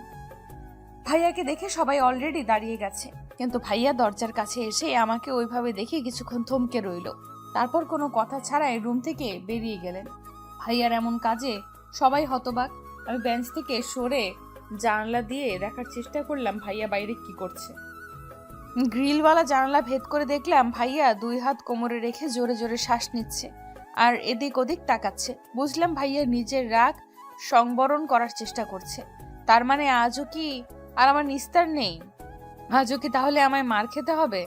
আজ যদি সেদিনের মতো মারে তো এবার আর জীবিত থাকবো না, মরেই যাব আমি। কথাটা ভাবতে আমার অন্তরাত্মা কেঁপে উঠছে। তখনই আমার মনে হলো, আচ্ছা ভাইয়া কি কোনো রকম জেলাস ফিল করছে আমায় নিয়ে সুমনের উপর? কথাটা ভাবতেই আমার চোখ মুখ উজ্জ্বল হয়ে উঠল। পেয়ে গেছি রাস্তা। কিভাবে ভাইয়ার মুখে ভালোবাসি কথাটা বের করতে হয় তা খুব ভালোভাবেই বুঝে গেছি আমি। আব দেখো আগে হোতা হ্যায় ক্যা। কিছুক্ষণ পরে ভাইয়া আবার ক্লাসরুমে ঢুকলো, কিন্তু এইবার আর আমার দিকে তাকালো না। না তাকাক, তাতে কি? তবে এবার ভাইয়া দেখবে আমি কি কি করতে পারি। ভাইয়া তার ক্লাস শুরু করে দিল আর এদিকে আমি আমার কাজ। ক্লাসের মধ্যে অনেক বাহানায় সুমনের সাথে কথা বলতে লাগলাম, মুখ টিপে হাসতে লাগলাম, পড়া দেখানোর নাম করে গল্প করা শুরু করলাম। লেখার সময় খাতা থেকে হাত সরিয়ে দেওয়ার নাম করে ওর হাত ধরতেই সামনে থেকে ভাইয়া গর্জনরত আওয়াজ কানে এলো, enough is enough damn it. ভাইয়ার এমন গর্জনে ক্লাসে থাকা প্রায় সকলেই চমকে উঠল। হঠাৎ ভাইয়ার এমন ব্যবহারের কারণ কারোরই মাথায় ঢুকলো না। ভাইয়া টেবিলের উপর দুই হাত দিয়ে দাঁড়িয়ে আছে, রাগে চোখ মুখ লাল রক্তবর্ণ ধারণ করেছে। ভাইয়ার এই রূপ দেখে আমি নিজেই ভয় পেয়ে গেলাম। এবার এসে আবার আমাকে পিটানো শুরু করবে না তো? মনে মনে হাজারো ভয়কে জয় করার চেষ্টা করলাম, কিন্তু ভাইয়া আমাকে অবাক করে দিয়ে ক্লাস থেকে বেরিয়ে গেল। যাওয়ার আগে ভারী কণ্ঠে বলে গেল, ক্লাস ইজ ডিসমিস। আমি ভয়ে ছোটখাটো একটা ঢোক গিললাম। দোষটা কি বেশি হয়ে গেছে? এরপর থেকে আর ভাইয়ার সাথে দেখা হয়নি। কলেজ থেকে আসার সময়ও ভাইয়া একাই চলে এসেছিল, আমাদের নিয়েই আসেনি। তাই আমি ছায়া রিকশায় করে চলে আসি। বাড়ি এসে ব্যাগ নিজের ঘরে রেখেই ভাইয়ার ঘরের দিকে এগোলাম। তার ঘরের কাছে আসতেই খুব জোরে কিছু একটা পড়ে যাওয়ার শব্দ কানে আসতেই চমকে উঠলাম। তাড়াতাড়ি দরজা হালকা খুলে ঘরে উকি মারতে দেখি ভাইয়া 2 হাত কোমরে রেখে ঘরের এক পাশ থেকে ওপাশে পায়চারি করছে। ইডিয়েট, একবার নাম্বারের স্টুপিড মেয়ে একটা। এতবার এত শাস্তি দেওয়ার পরেও আবার সেই ছেলেদের কাছেই গিয়ে ঢলে পড়ে ইডিয়টটা। সহ্য হয় না আমার ওকে কোনো ছেলের সাথে। এই বিষয়টা কি বোঝে না ওই স্টুপিডটা? নিজে নিজে এই কথাগুলো বিড়বিড় করে আয়নার সামনে গিয়ে দাঁড়ালো। চোখ ছোট ছোট করে আয়নায় নিজেকে খুঁটিয়ে খুঁটিয়ে দেখে বলল, ভার্সিটির প্রফেসর আমি, আর একজন প্রফেসর হয়ে কিনা নিজের ছাত্রের উপরে জেলাস হচ্ছি, তাও ওই ইডিয়েটটার জন্য। ইউ ফুল। কথাটা বলেই খুব জোরে সামনে থাকা টুলে লাথি মেরে ওয়াশরুমে ঢুকে গেল। ভাইয়ার এহেন কাজে এতক্ষণ আমি মুখ চেপে হাসছিলাম। ভাইয়া ওয়াশরুমে ঢুকতেই আমি রুমের ভেতরে ঢুকে গেলাম। কেন জানি না এই মুহূর্তে আমার ভাঙড়া নাচার ইচ্ছে হচ্ছে। ইস, ভাইয়া আমায় নিয়ে জেলাস, ভাবা যায়? ভাইয়া খুবই আনন্দের সহিত ফ্লোরের উপর পড়ে থাকা টুলটা ঠিক জায়গায় রেখে দিলাম। তারপরে নাচতে নাচতে চলে আসবো, তখনই আমার নজর গেল ভাইয়ার টেবিলের উপর। টেবিলে লাল কার্পেটের উপর নীল ডায়েরিটা যেন খুব বেশি দৃষ্টি আকর্ষণ করছে আমার। একটু কৌতূহল নিয়েই আমি টেবিলের কাছে গিয়ে ডায়েরিটা হাতে নিলাম। এটা কি ভাইয়ার ডায়েরি? কি আছে এই ডায়েরির মধ্যে? ভাইয়ার মনের কথা? এবার কৌতূহলটা যেন আরো বেশি বেড়ে গেল। আমি জানতে চাই ভাইয়ার মনের কথা। তাই অন্যের ডায়েরি তার বিনা অনুমতিতে পড়া অন্যায় জেনেও ডায়েরিটা খুললাম। প্রথম পেজ ফাঁকা পড়ে আছে, কিছুই নেই। তাই আমি আবার একটা পেজ উল্টাতেই যা দেখালো তাতে আমার চোখ কিছুক্ষণের জন্য থমকে গেল সেই পৃষ্ঠায়। ডায়েরির সাদা পাতায় পেন্সিলের কালিতে আঁকা আমার প্রতিচ্ছবি। ছবিটা দেখে যেন চোখ সরানো মুশকিল। হ্যাঁ, এটাই আমি। চোখ, কান, নাক, মুখ সবটাই প্রমাণ করে এটা আমি। কিন্তু তারপরেও কিছু একটা তফাৎ আছে। এই ছবির সাথে আমার চেহারা কিছুতে একটা পার্থক্য আছে, কিন্তু সেটা কি? খুব নিখুঁতভাবে দেখতে লাগলাম ছবিটাকে। এই ছবির পেছনে আমার চেহারায় কি অমিল আছে? হ্যাঁ, পেয়েছি, অমিল আছে, অনেক অমিল আছে। আর সেই অমিলটা হলো ভালোবাসার। ছবিটা খুব ভালোবাসার সাথে অঙ্কন করা হয়েছে। এই চোখ শুধু এই চোখ নয়, এই চোখে যে হাজারো মায়ার ভিড়। আচ্ছা, আমার চোখে কি আদৌ এতটা মায়া আছে? আমার তো মনে হয় না আছে। আর এই ঠোঁটের কোণে লেগে থাকা মৃদু হাসিটা, এই যেন কোনো সাগরের ঢেউ। আমার হাসি কি সত্যি এতটা সুন্দর? আচ্ছা, এই আমি কি আরমান ভাইয়ের মনের আমি? ভাইয়ার মনে আমার এতটা সৌন্দর্য বিরাজ করে? চোখের কোণ বেয়ে জল গড়িয়ে পড়লো। কতটা ভালোবাসলে মানুষ এতটা নিখুঁতভাবে কারো প্রতিচ্ছবি আঁকতে পারে? আমার কৌতূহল আরো বেড়ে গেল। ভাইয়ার বুকে আমার জন্য ভালোবাসার পরিমাণ জানার আগ্রহ আরো বেশি বেড়ে গেল। তাই আমি আবার একটা পেজ উল্টালাম। আর ওই পেজে যা দেখলাম তা দেখার পর আমার হার্টবিট কিছুক্ষণের জন্য থমকে গেল। নিজেকে আর আটকে রাখতে পারলাম না, শব্দ করে কেঁদেই দিলাম। ডায়েরির সাদা কাগজে বড় বড় অক্ষরে লেখা, ভালোবাসি মিতু। এই লেখাটা দেখে মনে হচ্ছে ভাইয়া যেন আমার সামনে চিৎকার করে বলছে, ভালোবাসি মিতু, খুব খুব খুব বেশি ভালোবাসি তোকে। তুই আমার ঘরে কি করছিস? আমার সেই চিরচেনা চমকদার কণ্ঠটা শুনে আমি চট করেই পিছু ফিরে তাকালাম। ভাইয়া টাওয়াল হাতে দাঁড়িয়ে আছে। হয়তো চোখে মুখে লাল আভাটা দূর করার জন্যই চোখে মুখে পানি দিয়েছে। আমার হাতে নিজের ডায়েরিটা দেখে চোখ মুখ শক্ত করে ধমক দিয়ে উঠল। তুই জানিস না কারো অনুমতি ছাড়া তার ডায়েরিতে হাত দিতে নেই? মিনিমাম এই কমন সেন্স টুকু তোর নেই? ভাইয়া আমাকে বকেই যাচ্ছে, কিন্তু আমি তার কথা শোনার মতো অবস্থায় নেই। নিজের অজান্তেই হাত থেকে ডায়েরিটা পড়ে যায়। নিজেকে আর ধরে রাখতে পারলাম না। দৌড়ে গিয়ে ভাইয়ার বুকে ঝাঁপিয়ে পড়ে হাউমাউ করে কাঁপতে লাগলাম। আজ এত সুখ সুখ কেন লাগছে আমার? যেন পৃথিবীর সব সুখ এসে এই বুকে বাসা বেঁধেছে, আর আমি এই বুকের একমাত্র অধিকারিণী। সত্যি আমি খুব ভাগ্যবতী। এমন ভালোবাসার মানুষ কজনই বা পায়। ভাইয়া হয়তো আমার এমন কাজে বুদ্ধিহীন হয়ে গেছে, হয়তো ভাবতে পারিনি আমি এমন কিছু করব। এতটা সুখের মাঝেও আমি অনুভব করলাম ভাইয়া ধীরে ধীরে তার হাত তুলছে, হয়তো আমায় নিজের সাথে আরো গভীরভাবে জড়িয়ে নেওয়ার জন্য। তাই আমি আরো শক্তভাবে তার বুকে মাথা গুঁজে দিলাম। এমন সময় বড় মার কণ্ঠ কানে ভেসে এলো। বড় মার ডাক শুনে আমি ছিটকে দূরে সরে গেলাম। নিজের চোখ মুখে স্বাভাবিক হওয়ার চেষ্টা করলাম, কিন্তু ভাইয়া এখনো ওইখানেই দাঁড়িয়ে আছে, যেন এখনো তার ঘোর কাটেনি। কিছুক্ষণের মধ্যেই বড় মা ঘরের ভেতরে ঢুকলো। আরমান তাড়াতাড়ি রেডি হয়ে। আমাকে দেখে বড় মা কথা বলা থামিয়ে দিল। আমি মাথা নিচু করে আছি আর ভাবছি, বড় মা যদি জিজ্ঞাসা করে আমি এখানে কি করছি তাহলে কি উত্তর দিব। কিন্তু আমাকে অবাক করে দিয়ে বড় মা আমাকে এড়িয়ে আরমান ভাইয়ের দিকে তাকালো। আরমান, তাড়াতাড়ি রেডি হয়ে নে, আমরা বেরোবো। এবার মনে হয় ভাইয়ার ধ্যান ভাঙলো। হালকা কেসে বলে উঠলো, কোথায় যাওয়ার কথা বলছো? সেটা না হয় গেলেই দেখতে পাবি, এখন তাড়াতাড়ি রেডি হয়ে নে, সময় নেই। আমি কোথাও যাচ্ছি না। আমি এখানে তোর কোনো মতামত নিতে আসিনি, তোকে বলতে এসেছি তুই যাচ্ছিস মানে যাচ্ছিস, আর কোনো কথা শুনতে চাই না আমি।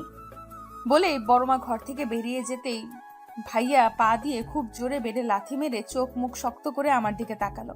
আর আমি এই শব্দে কেঁপে উঠলাম। বুঝলাম না, বড়মা বাইরে যেতে বলেছে তা নিয়ে এত রাগ করার কি আছে? সামান্য বাইরেতে যেতে বলেছে, সে সব যাক। আমি এবার মাথা নিচু করে ঘর থেকে বেরিয়ে এলাম। রাগের মাথায় আমাকে এনে আবার মেরে বসে। রাত 8টা। বসার ঘরে বসে সবাই মিলে একসাথে জবার সিরিয়াল দেখছি। দেখতে দেখতে বিরক্ত বোধটা চরম পর্যায়ে পৌঁছাচ্ছে, কিন্তু আমার মা এই জবার মারাত্মক ফ্যান, একটা এপিসোডও মিস করে না। তার সাথে রিপিট টেলিকাস্ট তো আছেই। উফ, কিভাবে যে মায়ের ব্রেন এই জিনিসটা সহ্য করে কে জানে। তবে আমার টেনশন হচ্ছে ভাইয়াদের নিয়ে। এখন অবধি এলো না কেন তারা? সে কখন বড় আব্বু, বড় মা, আমার বাবা আর ভাইয়া বেরিয়েছে, কিন্তু এখন অবধি ফিরলো না। কি করছে এতক্ষণ যাবত বাইরে? আমার ভাবনা শেষ হতে না হতেই দরজায় কলিং বেল বেজে উঠল। আমি দৌড়ে গিয়ে দরজা খুলে দিলাম। হ্যাঁ, ভাইয়ারাই এসেছে। দরজা খোলার সাথে সাথে ভাইয়া ভেতরে ঢুকে সোজা উপরে নিজের ঘরে চলে গেল। চোখে মুখে বেশ গাম্ভীর্যতা ফুটে উঠেছে। ভাইয়ার পিছু পিছু বাকি সবাই ভেতরে ঢুকলো। বাবা, বড় আব্বু, বড় মা গিয়ে সোফায় বসতেই আমি দৌড়ে রান্নাঘরে গেলাম ওদের জন্য পানি আনতে। পানির ট্রেটা নিয়ে তাদের কাছে যেতেই যেতেই বড় মা কথাটা কানে এলো। যাক বাবা, এতদিনে টেনশন ফ্রি হলাম, ছেলেটার বিয়েটা একেবারে ফাইনাল করেই এসেছি। কথাটা শুনতেই আমি থমকে গেলাম। মাথা কাজ করা বন্ধ করে দিল। কি বলছে কি বড় মা? তার মানে তারা ভাইয়ের জন্য মেয়ে দেখতে গিয়েছিল? ভাইয়া তাহলে বিয়ে করতে যাচ্ছে, তাও আবার অন্য কাউকে? আমার হাত পা কাঁপাকাঁপি শুরু হয়ে গেছে, যেন এক্ষুনি হাতে গ্লাসগুলো পড়ে যাবে। বাবার কথায় আমার ধ্যান ভাঙলো। হাতে থাকা ট্রে তাদের সামনে ধরতেই তারা পানির গ্লাস তুলে নিল, শুধু বড় মা ছাড়া। আমি পানির ট্রেটা টেবিলের উপর রেখে সবার পেছনে এসে দাঁড়ালাম, যেন কারোর নজর আমার উপর না পড়ে। সবাই ভাইয়ার হবু বউকে নিয়েই কথা বলছে। সে কত সুন্দর, সে কত স্মার্ট, কিন্তু এইসব শুনে যে আমার বুকটা দুমড়ে মুচড়ে যাচ্ছে সেটা কারোর নজরে পড়ছে না। নিজেকে আর আটকাতে পারলাম না। সবার আড়ালে হয়ে ওখান থেকে চলে এলাম। ভাইয়ার নামের সাথে জুড়ে দেওয়া অন্য মেয়ের নাম, এই জিনিসটা যেন আমার একদমই সহ্য হচ্ছে না। মনের মধ্যে আবারও হাজার অভিযোগ জমা হলো ভাইয়ার বিরুদ্ধে। তাই ছাদে চলে এলাম। আজ আবার এই আকাশকে আমার অভিযোগ শুনতে হবে। কেন কেন ভাইয়া আমার সাথে এমনটা করলো? ভাইয়া তো ওখানে ছিল না, তাই না? তার সামনে সবাই তার বিয়ের কথা ঠিক করলো, অথচ সে কিছুই বলল না। হয়তো ওই মেয়ে খুব বেশি সুন্দর, তাই তো আমার কথা ভুলেই গেছে। ও কান্না পাচ্ছে, ভীষণ কান্না পাচ্ছে। আমি কি করে অন্যের সাথে ভাইয়াকে সহ্য করব? সামান্য নাম শুনতেই তো আমার বুকটা ফেটে যাচ্ছে। এখন কি করব আমি? কান্না ছাড়া যে আর কিছুই অবশেষ রইল না আমার। আপন মনে আকাশের দিকে তাকিয়ে কেঁদেই চলেছি। তখনই নিজের পেটে কারো হাতের স্পর্শ পেয়ে চমকে উঠলাম। মুহূর্তেই ওই হাত টেনে পিঠ থেকে তার বুকে ঠেকালো। বুঝতে বাকি রইল না এই হাতের মালিকটা কে। রাগে মাথার রক্ত টকবক করা শুরু করলো। আর সহ্য হলো না। আমি ভাইয়ার দিকে ঘুরেই 2 হাতে তার বুকে ধাক্কা দিয়ে নিজের থেকে সরিয়ে দেওয়ার চেষ্টা করলাম, কিন্তু পারলাম না। বরঞ্চ ও আমাকে আরো গভীরভাবে নিজের সাথে জড়িয়ে নিল। আমি তার বুকে ধাক্কা দিয়ে নিজেকে সরানোর চেষ্টা করেই যাচ্ছি। তুমি ছাড়ো আমায়, কেন এসেছো এখানে? কষ্ট দিয়ে সেটাতে মলম লাগাতে? সেটা তো আবার পুরনো দিনের অভ্যাস এখন তোমার। তুমি খুব বাজে একটা লোক। যদি বিয়ে অন্য কাউকে করার ছিল তাহলে কেন কেন আমার এত কাছে এসেছিলে? আমার শরীর কি তোমার কাছে সস্তার মনে হয়? শুধুমাত্র তোমার সায় আজ আমি তোমায় এতটা ভালোবেসে ফেলেছি। এত অপমান সহ্য করেও আমি শুধু তোমাকেই ভালোবেসেছি। তোমার মুখে ভালোবাসি কথাটা শোনার জন্য ছটফট করেছি। এই সব কিছু হয়েছে শুধুমাত্র তোমার জন্য। কেন কেন এত আশকারা দিয়েছো আমায়? ভালো যদি নাই বাসবে তাহলে কেন ভালোবাসার মানাটা শেখালে আমায়? কেন এত কষ্ট দিচ্ছ? সহ্য হচ্ছে না আমার। ভেতর থেকে দুমড়ে মুচড়ে ভেঙে পড়ছি আমি। দয়া করে আর কষ্ট দিতে এসো না। আর সহ্যের ক্ষমতা নেই আমার। এক নাগারে কথাগুলো বলেই কান্নায় ভেঙে পড়লাম তার সামনে। এতে তার কি ভাবান্তর হলো বলতে পারবো না, কিন্তু হঠাৎ করেই কানের কাছে কার উষ্ণ শ্বাস অনুভব করলাম। ম্যাজিক দেখবি মিতু? ফিসফিস করে কথাটা বলেই ভাইয়া আমার দিকে তাকালো, আর আমি তার কথার মানে বুঝতে না পেরে ফ্যাল করে তার চোখের দিকে তাকালাম।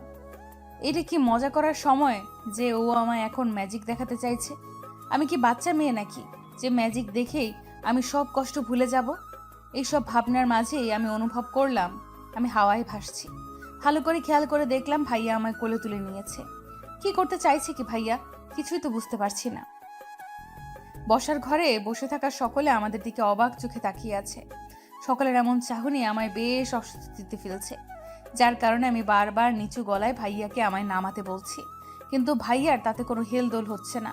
ও নিজের মতোই আমায় কোলে নিয়ে সবার সামনে দিয়ে বাড়ির বাইরে চলে এলো। পেছন থেকে বাবা, বড় আব্বু, বড় আম্মু অনেক ডাকার পরেও সে শুনলো না। আমি ভেবে পাচ্ছি না কি হচ্ছে আমার সাথে, কি করতে চাইছে ভাইয়া, আর কোথায় বা যাচ্ছি আমরা। আমার সকল ভাবনার মাঝে ভাইয়া আমাকে গাড়ির সামনের সিটে বসিয়ে সিট বেল্ট লাগিয়ে দরজা লাগিয়ে দিল, আর ও নিজে ড্রাইভিং সিটে এসে বসলো। কোথায় যাচ্ছি আমরা? চেহারায় রাগী ভাব এনে কথাটা বললাম, কিন্তু তাতে কোনো কাজ হলো বলে মনে হলো না। ভাইয়া স্বাভাবিকভাবেই নিজের পকেট থেকে ফোন বের করে ওইটাতে মনোযোগ দিল। এবার আমার মাথা 100 ডিগ্রি ঘুরে গেল। এখানে আমি মরছি আমার জ্বালায়, আর উনি মনের সুখে ফোন টিপতে লাগলেন। রাগের মাথায় তার হাত থেকে ফোনটা কেড়ে নিতে চাইলেই ভাইয়া হাত সরিয়ে আমার দিকে শান্ত দৃষ্টিতে তাকালো। আমার দিকে তাকিয়ে থেকেই হাতের ফোনটা পকেটে পুরে এইবার গাড়ি চালাতে শুরু করলো। এইবার আমার টনক নড়ে উঠল। এই গাড়ি থামাও। কোথায় যাচ্ছি আমরা? কোথায় নিয়ে যাচ্ছ আমায়? আমি কোথাও যাব না তোমার সাথে। শুনেছো তুমি? আমি তোমার সাথে কোথাও যাব না। গাড়ি থামাও বলছি। এক নাগারে বকবক করতে করতে তার স্টিয়ারিংয়ে থাকা হাত ধরে টানাটানি করছি, আর ভাইয়া একদম ডোন্ট কেয়ার ভাব নিয়ে গাড়ি চালাচ্ছে। বকবক করতে করতেই হঠাৎই আমার মনে হলো গাড়ি থেমে গেছে। আমি ভাইয়ার হাত ধরে থাকা অবস্থাতেই আশেপাশে তাকালাম। হ্যাঁ, গাড়ি থেমে গেছে। তাহলে কি ভাইয়া আমার বকবকারিতে রাগ করে গাড়ি থামালো? এইবার আমার ভয় লাগা শুরু করলো। ছোটখাটো একটা ঢোক গিলে ভাইয়ার দিকে তাকাতেই দেখি ভাইয়া গাড়ি থেকে নামছে। আরে কোথায় যাচ্ছ? আমার প্রশ্নের কোনো উত্তর না দিয়ে ভাইয়া গাড়ি থেকে নেমে আমার পাশে এসে গাড়ির দরজাটা খুলে শটান আমায় কোলে তুলে নিল। ভাইয়ার এমন বিহেভিয়ারে সত্যি আমি অবাক হচ্ছি। আসলেই কি করতে চাইছে ভাইয়া, আর আমরা কোথায় বা যাচ্ছি? আমি জায়গাটা চেনার জন্য আশেপাশে তাকালাম। হঠাৎই আমার চোখের সামনে অফিসে টাঙানো বোর্ডের উপর আটকে গেল। সাথে সাথে বুকটা ধরাস করে উঠল। এ তো ম্যারেজ রেজিস্ট্রি অফিস, কিন্তু ভাইয়া আমায় এখানে কেন নিয়ে এলো? না, আর এই লোককে বিশ্বাস করা যাবে না। এর মতলব আমার কাছে ঠিক লাগছে না। তাই নিজের শরীরের সর্বশক্তি দিয়ে নিজের হাত পা ছোড়াছুড়ি শুরু করে দিলাম। ছাড়ো আমায়, আমি কোথাও যাব না। আমায় এখানে কেন নিয়ে এসেছো? আমি যাব না তোমার সাথে, ছাড়ো বলছি আমায়। হাত পা ছোড়াছুড়ি করেও কোনো লাভ হলো না। ভাইয়া খুব শক্ত করে আমায় ধরে অফিসের ভেতর ঢুকলো। ও ভেতরে ঢুকতেই দুজন ছেলে ওর সাথে এসে দাঁড়ালো। আমি এই দুজন ছেলেকে চিনি, আরমান ভাইয়ের বেস্ট ফ্রেন্ড রনি আর পিয়াস। ছোট থেকে খুব ভালো বন্ধু এরা। ওর কাছে আসতে আরমান ভাই তাদের উদ্দেশ্যে বলে উঠল, সব রেডি তো? হ্যাঁ, সব অ্যারেঞ্জমেন্ট হয়ে গেছে। আরে আমি কাজী সাহেবকেও রেডি করে রেখে দিয়েছি, শুধু তোদের আসার অপেক্ষায় ছিল। রনি ভাইয়ার কথা শুনে আমার ভয় আরো দ্বিগুণ বেড়ে গেল। একটা ঢোক গিলে ভাইয়ার দিকে তাকালাম। পিয়াস ভাইয়া আমায় আরমান ভাইয়ার কোলে দেখে দাঁত কেলিয়ে বলে উঠল, কিরে ভাই, শেষমেশ ভাবিকে তুলে নিয়ে এলি? অত কথা বাদ দে, আর নিজেদের কাজে মন দে। বলেই আমার একটা চেয়ার বসিয়ে দিল আমার সামনেই। একজন উকিল কালো কোট পরে বসে আছে। উকিল মহাশয় ভাইয়ার সামনে কিছু কাগজ আর একটা কলম এগিয়ে দিল। ভাইয়া কলমটা হাতে নিতেই আমি একটা ঢোক গিললাম। আস্ত ঢোক গিলে গিয়েই আমার পেট ভরাতে হবে দেখছি। আরে আমি তো ভুলেই গেছিলাম, এত কিছুর মাঝে তো আমার ডিনারটাই হয়নি। আমি হয়তো একা একাই একজনকে বিপদে পড়লে খাওয়ার কথা মনে পড়ে। খাওয়ার কথা মনে পড়তেই আমার প্রচণ্ড রকম খিদে পেল। খিদেই পেট চোচো করতে লাগলো, কিন্তু নিজের খিদেটাকে এই মুহূর্তে দমন করে ভাইয়ার দিকে মনোযোগ দিলাম। ভাইয়া হাতে কাগজ নিয়ে সাথে সাথে সাইন করে দিল। তার সাথে রনি ভাই আর পিয়াস ভাইও। বুঝলাম তারা সাক্ষী হিসেবে সাইন করলো। এবার এলো আমার পালা। ভাইয়া আমার দিকে তাকাতেই আমার বুক ধুক করে উঠল। অলরেডি আমার হাত পা কাঁপাকাঁপি শুরু হয়ে গেছে। কি করব কিছুই বুঝে উঠতে পারছি না। পালাবো নাকি? কিন্তু তার জন্যও তো হাত পা চলার দরকার। আমার তো হাত পা কিছুই কাজ করছে না। ভয়াতুর দৃষ্টিতে ভাইয়ার দিকে তাকালাম। ভাইয়া আমার কাছে এগিয়ে আসছে। আমার কাছে এসেই পেপারটা আমার সামনে তুলে ধরলো। সাইন কর। না, আমি সাইন করব না বলেই আমি মুখ ঘুরিয়ে নিলাম। কি করে করব সাইন? যতই আমি আরমান ভাইকে ভালোবাসি না কেন, তবু আমার জীবনে আমার বাবা মার প্রায়োরিটিটা অনেক বেশি। তাদের না জানিয়ে আমি কি করে বিয়ে করে নিতে পারি? আমি চাই আরমান ভাইকে বিয়ে করতে, কিন্তু এইভাবে নয়। পরিবারের সম্মতিতে বাবা মাকে সামনে রেখে বিয়েটা করতে চাই। মা বাবারও তো কত ইচ্ছে আছে আমার বিয়ে নিয়ে। আমি কি করে তাদের এইভাবে ঠকাতে পারি? আমার কান্না পাচ্ছে, ভীষণ কান্না পাচ্ছে। ভাইয়া যদি আমায় বিয়ে করতে চায় তো কথাটা সবার সামনে কেন বললো না? এভাবে সবার আড়ালে বিয়ে করার মানে কি? এসব ভাবনার মাঝে আমি অনুভব করলাম আমার চেয়ার দুলছে। হঠাৎ এমন হওয়ায় কিছুটা ভরকে গেলাম, কিন্তু নিজেকে সামলে নিয়ে বুঝলাম ভাইয়া আমাকে তার দিকে ঘুরিয়ে দুই পাশে চেয়ারের হাতলে হাত রেখে একদম আমার মুখের কাছে মুখ এনে বলল, সাইন করবি নাকি আমি ওই মেয়েকে গিয়ে বিয়ে করে নেব যার সাথে আমার বাবা মা আমার বিয়ে ঠিক করেছে? 5 কালেমা 3 বার কবুল আর 101 টাকা দেনমোহরে আমাদের বিয়েটা সম্পূর্ণ হলো। এই মুহূর্তে নিজেকে পৃথিবীর সবচেয়ে বড় স্বার্থপর বলে মনে হচ্ছে, যে নিজের সুখের জন্য বাবা মাকে এইভাবে ঠকালো। বাড়িতে গিয়ে কিভাবে সবার সামনে দাঁড়াবো আমি? কিভাবে তাদের জানাবো আরমান ভাইকে পাওয়ার লোভে আমি তাদের শখ আহ্লাদকে জলাঞ্জলি দিয়ে এসেছি? তারা কি সহ্য করতে পারবে এটা? বাবা মাকে কি করে বলবো যে তাদের মেয়ে এতটা স্বার্থপর হয়ে গেছে? খুব কান্না পাচ্ছে আমার, খুব। আমার সাথেই কেন এমন হয় আমি বুঝি না। যেখানে আরমান ভাইকে বিয়ে করার খুশিতে আমার লাফানো উচিত, সেখানে আমি কিনা বাবা মাকে কি জবাব দেব সেই ভাবনায় বিভোর। আমার ভাবনার মাঝেই আরমান ভাই আমায় কোলে তুলে নিলেন। বুঝতে পেরেছি এই লোক জামায় আর হাঁটতেই দেবে না। সে কখন থেকে শুধু কোলেই চড়ে বেড়াচ্ছি ছোট বাচ্চাদের মতো। আমি অসহায় দৃষ্টিতে ভাইয়ার দিকে তাকালাম। ভাইয়া প্লিজ নিচে নামাও, আমায় বাড়ির লোক এভাবে দেখলে আমায় অস্বস্তিতে পড়তে হবে, প্লিজ। আমার মিনতির সুরও বুঝি তার কান অব্দি গেল না। সে নিজের মতোই হেঁটে চলেছে। কিছুক্ষণের মধ্যে বাড়িতে ঢুকতেই দেখলাম সকলে এখনো বসার ঘরেই বসে আছে। সবার চোখে মুখে চিন্তার ছাপ। নিশ্চয়ই আমাদের জন্যই চিন্তা করছিলেন। কিন্তু মুহূর্তেই আরমান ভাইয়ের কোলে আমায় দেখেই চিন্তার ছাপটা বদলে গিয়ে সবাই অবাক চোখে আমাদের দিকে তাকালো। আরমান ভাই সবার সামনে এসে আমায় কোল থেকে নামিয়ে দিল। আমি মাথা নিচু করে দাঁড়িয়ে আছি। আমাদের দাঁড়িয়ে থাকতে দেখে বড় আব্বু বলে উঠল, এটা কি রকম আচরণ আরমান? এত রাতে কোথায় গিয়েছিল তোমরা? বিয়ে করতে। কি বলছিস কি আরমান? যা বলছি সত্যি বলছি। এসবের মানে কি? পাগল হয়ে গেছিস তুই? এখানে তোর বিয়ে ঠিক হয়ে গেছে আর তুই কি না মিতুকে বিয়ে করে নিয়ে ঘরে ঢুকলি? আমাদের একবারও জানানোর প্রয়োজনও বোধ করলি না? বাবা, বিয়েটা ঠিক সময় যখন তোমরা আমার মতামত নেওয়ার প্রয়োজন বোধ করনি, তখন আমিও বিয়ে করার সময় তোমাদের মতামত নেওয়ার প্রয়োজন বোধ করলাম না।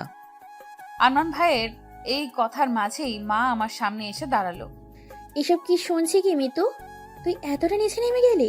এরকমটা করতে লজ্জা হলো না? নিজের ভাই সমতুল্য কাজিনকে তুই বিয়ে করে নিলি?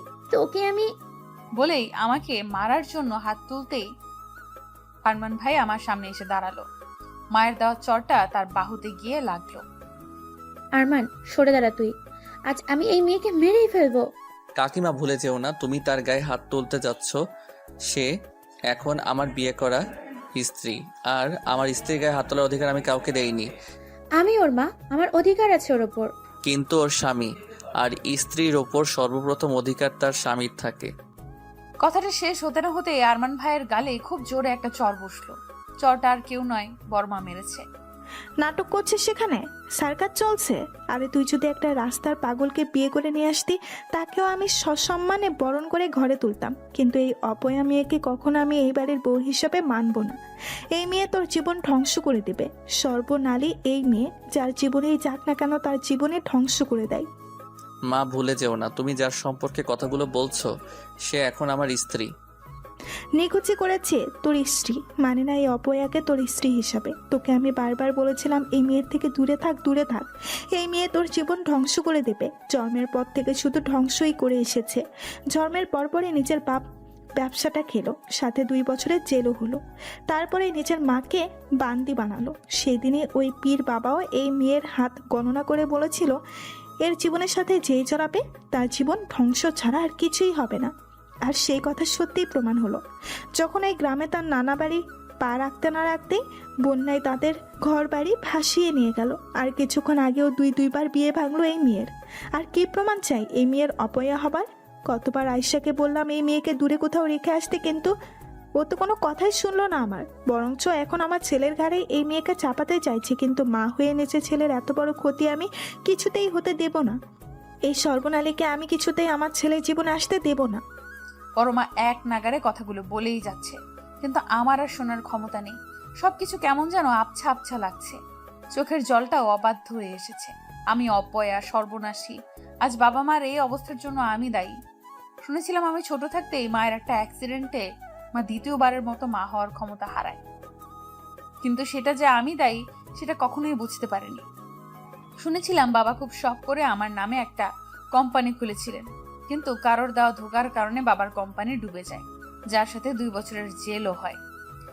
এরপর আর বাবা নতুন করে কোনো ব্যবসা শুরু করতে পেরেছিল নাই, কোথাও জব পেয়েছিল। তখন থেকেই বড় আব্বুর দয়ায় আমরা বেঁচে আছি। সবকিছু আমার জন্য হয়েছে, আমার পোড়া কপালের জন্য। হতে পারে দেখার দৃষ্টিভঙ্গি আলাদা, কিন্তু যা বলেছে তা তো সব সত্যিই বলেছে। আমি নাড়ু বাড়ি যাওয়ার পরের দিনই তাদের ঘর বাড়ি বন্যায় ভেসে যায়। তার মানে বড় মা ভুল কিছু বলেনি। আমি অপয়া, সর্বনাশী। আমার জীবনের সাথে যেই জড়াবে তার জীবনই ধ্বংস হয়ে যাবে। নিজের অজান্তেই যে কখন 1 পা 2 পা করে ছাদে চলে এসেছি বুঝতেই পারিনি। হাত পা অবশ হয়ে আসছে, দাঁড়িয়ে থাকার শক্তিটুকুও নেই। ছাদের মাঝখানে হাঁটু গেড়ে বসে পড়লাম। কাঁদতে ইচ্ছে করছে, চিৎকার করে কাঁদতে ইচ্ছে হচ্ছে আমার। এতদিন আমার জন্য সবার জীবন নষ্ট হয়ে এসেছে, আর এখন আরমান ভাইয়ের জীবনও আমার সাথে গেছে। তার কিছু ক্ষতি হয়ে যায় তখন? না, তার কিছু হয়ে গেলে যে আমি নিজেকে ক্ষমা করতে পারবো না। আমি কি করে তার ক্ষতির কারণ হতে পারি? ভালোবাসি তাকে, নিজের থেকেও বেশি ভালোবাসি। তার জন্য সবকিছু করতে পারি, সবকিছু। হঠাৎই মনে হলো কেউ আমার পাশে হাঁটু গেড়ে বসলো। আমার কাঁধে হাত রাখতেই আমি ঘুরে আরমান ভাইকে জড়িয়ে ধরে হাউমাউ করে কাঁদতে লাগলাম। নিজের মনটাকে হালকা করা খুব জরুরি এখন আমার। ভাইয়া আমায় জড়িয়ে ধরে মাথায় হাত বুলিয়ে দিতে লাগলো। হয়তো কিছু বলতে যাবে, কিন্তু তার কিছু বলার আগেই আমি বলে উঠলাম, আজ আমায় নিজের করে নেবে আরমান ভাই? আমার কথায় আমার মাথায় বোলানো তার হাত থমকে গেল। আমি এমন কিছু বলবো হয়তো আশা করেনি, কিন্তু আমি চাই আজ তাকে নিজের করে পেতে, নিজের সব কষ্টকে ধুয়ে মুছে নিংড়ে ফেলতে। আরমান ভাই প্রায় অনেকক্ষণ ধরেই নীরবতা পালন করছে, আর আমি তার বুকে মাথা রেখে তার বুকের ধুকপুক ধুকপুক শব্দটা শুনছি। আজ বুকে শুধু হতাশাই ধরা দিচ্ছে। আজ আরমান ভাইয়ের এই হতাশার কারণটাও আমি। সবকিছুর জন্য শুধু আমিই দায়ী, শুধুই আমি। আমার এই ভাবনায় বিচ্ছেদ ঘটিয়ে আরমান ভাই হঠাৎ করে আমায় কোলে তুলে নিচের দিকে যাওয়া শুরু করলো, আর আমি চুপচাপ তার বুকে মাথা রেখে বুকের হতাশাগুলো গুনছি। কারণ আমি জানি এই মুহূর্তটা শুধু তার আর আমার। এরপর কি হবে তা কালকের ওপরেই নির্ভর করছে। প্রায় ভোর রাত, আমি আরমান ভাইয়ের বুকে মাথা রেখে শুয়ে আছি। আরও আমায় এক হাতে জড়িয়ে বিভোরে ঘুমাচ্ছে। ঘুমের মাঝেও আমায় জড়িয়ে ধরে রেখেছে, যেন ছেড়ে দিলেই কোথাও পালিয়ে যাব। কথাটা ভাবতেই আমার ঠোঁটের কোণে হাসির রেখা ফুটে উঠল। আমি মাথা তুলে তার দিকে তাকালাম। ইস, কি মায়া এই মুখে! ঘুমিয়ে থেকে যেন এই মায়া আরো বেশি বৃদ্ধি পেয়েছে। আমি তার গালের খোঁচা খোঁচা দাড়িগুলোতে আলতো করে হাত ছুঁয়ে দিয়ে আবার তার বুকে মাথা রাখলাম। কতদিনের লোভ ছিল এই দাড়িগুলো ছুঁয়ে দেওয়ার, আজ তা পূরণ হলো। ফজরের আজানের ধ্বনিতে আমি আরমান ভাইয়ের থেকে নিজেকে ছাড়িয়ে উঠে বসলাম। চুলগুলো হাত খোপা করতে করতে কাবার থেকে নিজের ড্রেস নিয়ে ওয়াশরুমের দিকে পা বাড়ালাম। চোখগুলো ভীষণ জ্বালা করছে, গত সারা রাত ঘুম না আসার কারণে।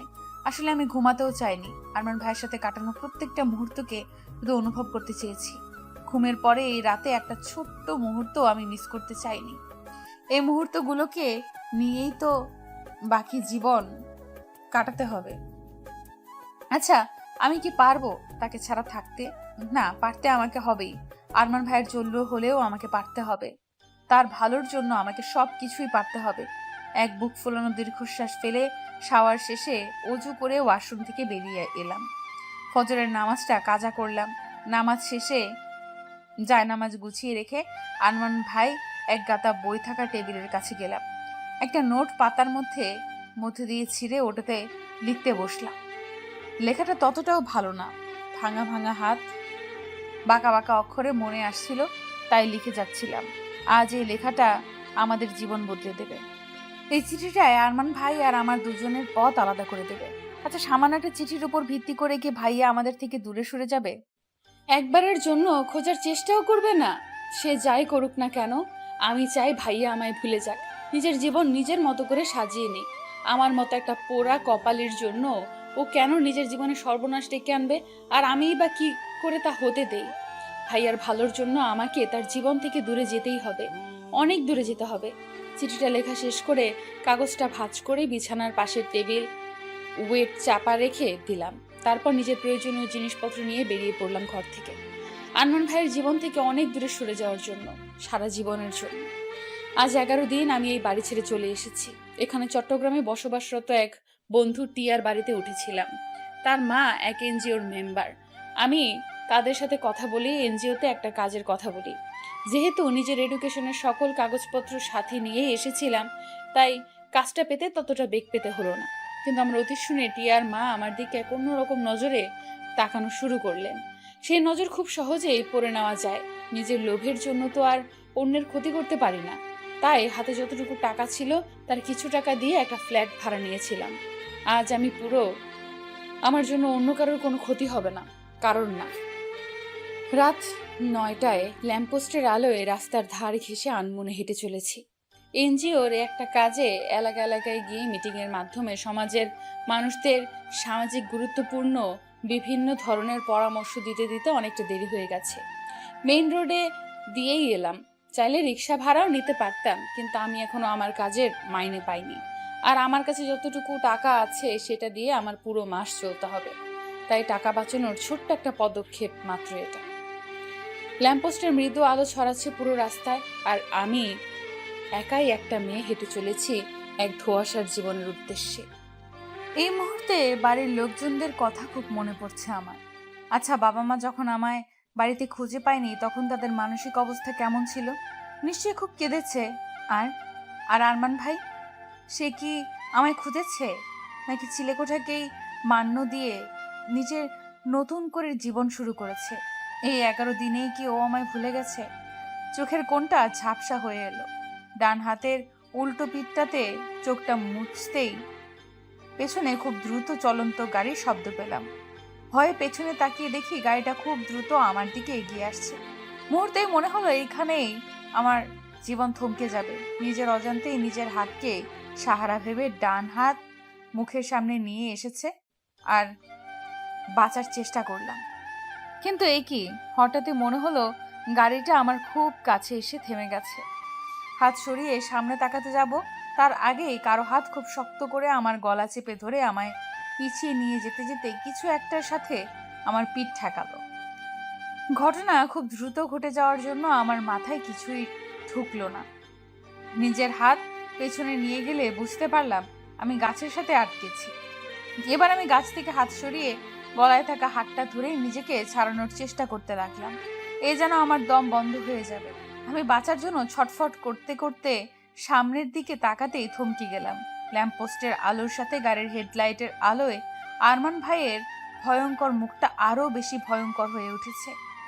আমি আমার গলায় থাকা হাতটার কথা ভুলেই গেলাম। তার দিকে অবাক চোখে তাকালো। ইস, কি অবস্থা করেছে নিজের চেহারাটা। উস্কো খুস্কো চুল, খোঁচা খোঁচা দাড়িগুলোও হালকা বেড়ে গেছে। চোখের লাল আভাটা যেন আমায় জ্বালিয়ে দিচ্ছে। ভাইয়া এবার আমার গলায় হাত রেখেই আমার দিকে কিছুটা এগিয়ে এলো। আমার চোখে চোখ রেখে বলল, সাহস হলো কি করে তোর আমার থেকে দূরে পালাবার কথা ভাবতে? আরমান ভাইয়ের মুখ থেকে এক উদ্ভট গন্ধ বেরোচ্ছে। বুঝলাম ভাইয়া ড্রিঙ্কস করেছে, আর তাই এতটা কন্ট্রোললেস হয়ে গেছে। আমায় চুপ থাকতে দেখে ভাইয়া আরো কঠিন গলায় বলে উঠল, যদি দূরে চলে যাবি তাহলে সেই রাতে আমার সাথে বিছানায় শুয়েছিলি কেন? নিজের শরীরের খিদে মেটানোর জন্য? তার কথায় এবার আমি ঘেন্নায় মুখ সরিয়ে নিলাম। অস্পষ্ট কণ্ঠে কিছু বলতে যাব, তার আগেই আরমান ভাই আমাকে শক্ত করে আমার গলা চেপে ধরে বলল, চুপ, একদম চুপ। একটা শব্দ গলা থেকে বের করলে গলা চেপে মেরে এখানেই পুঁতে রাখবো।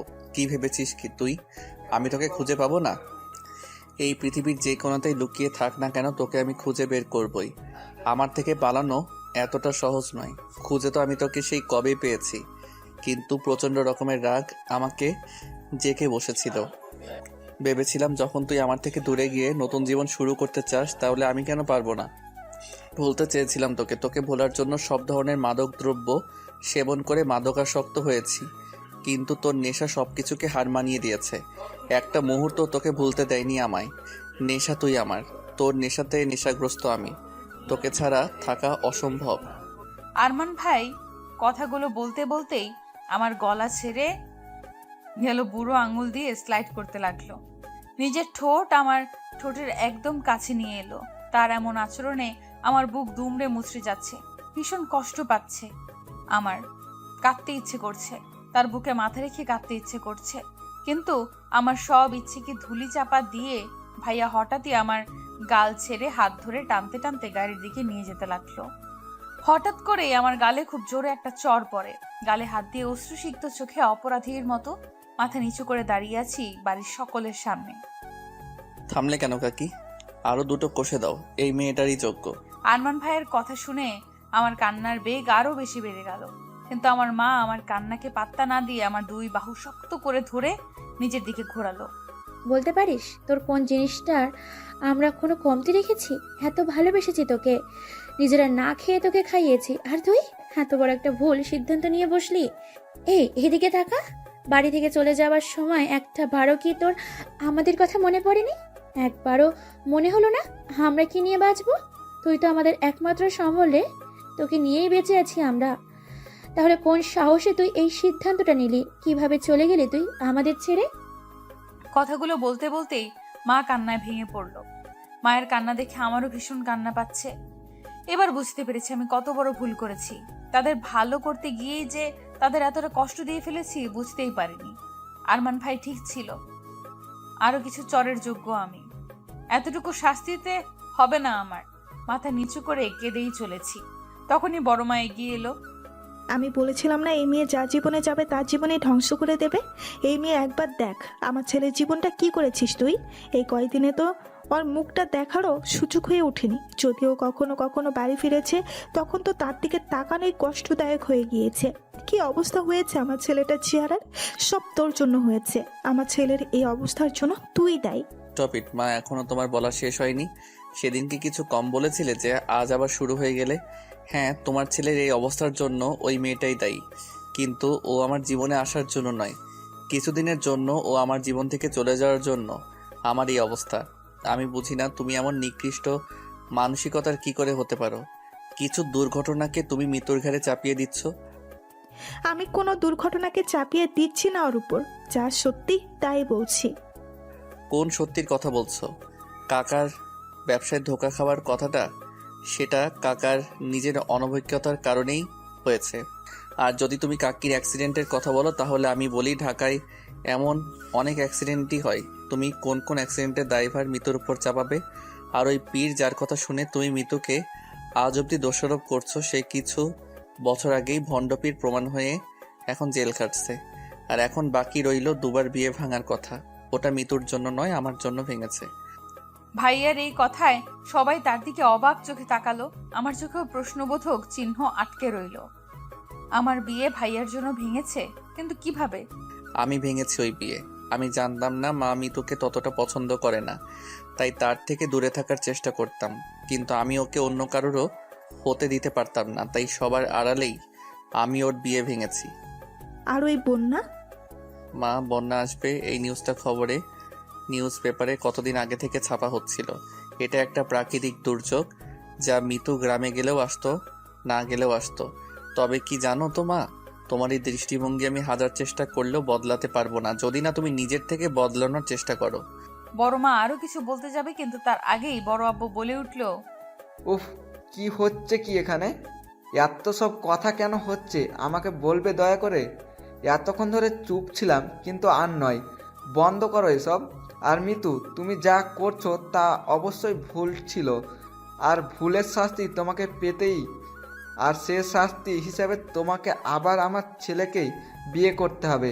আমার ছেলে তোমাকে ভালোবাসে, তোমার সাথেই সে সুখে থাকবে।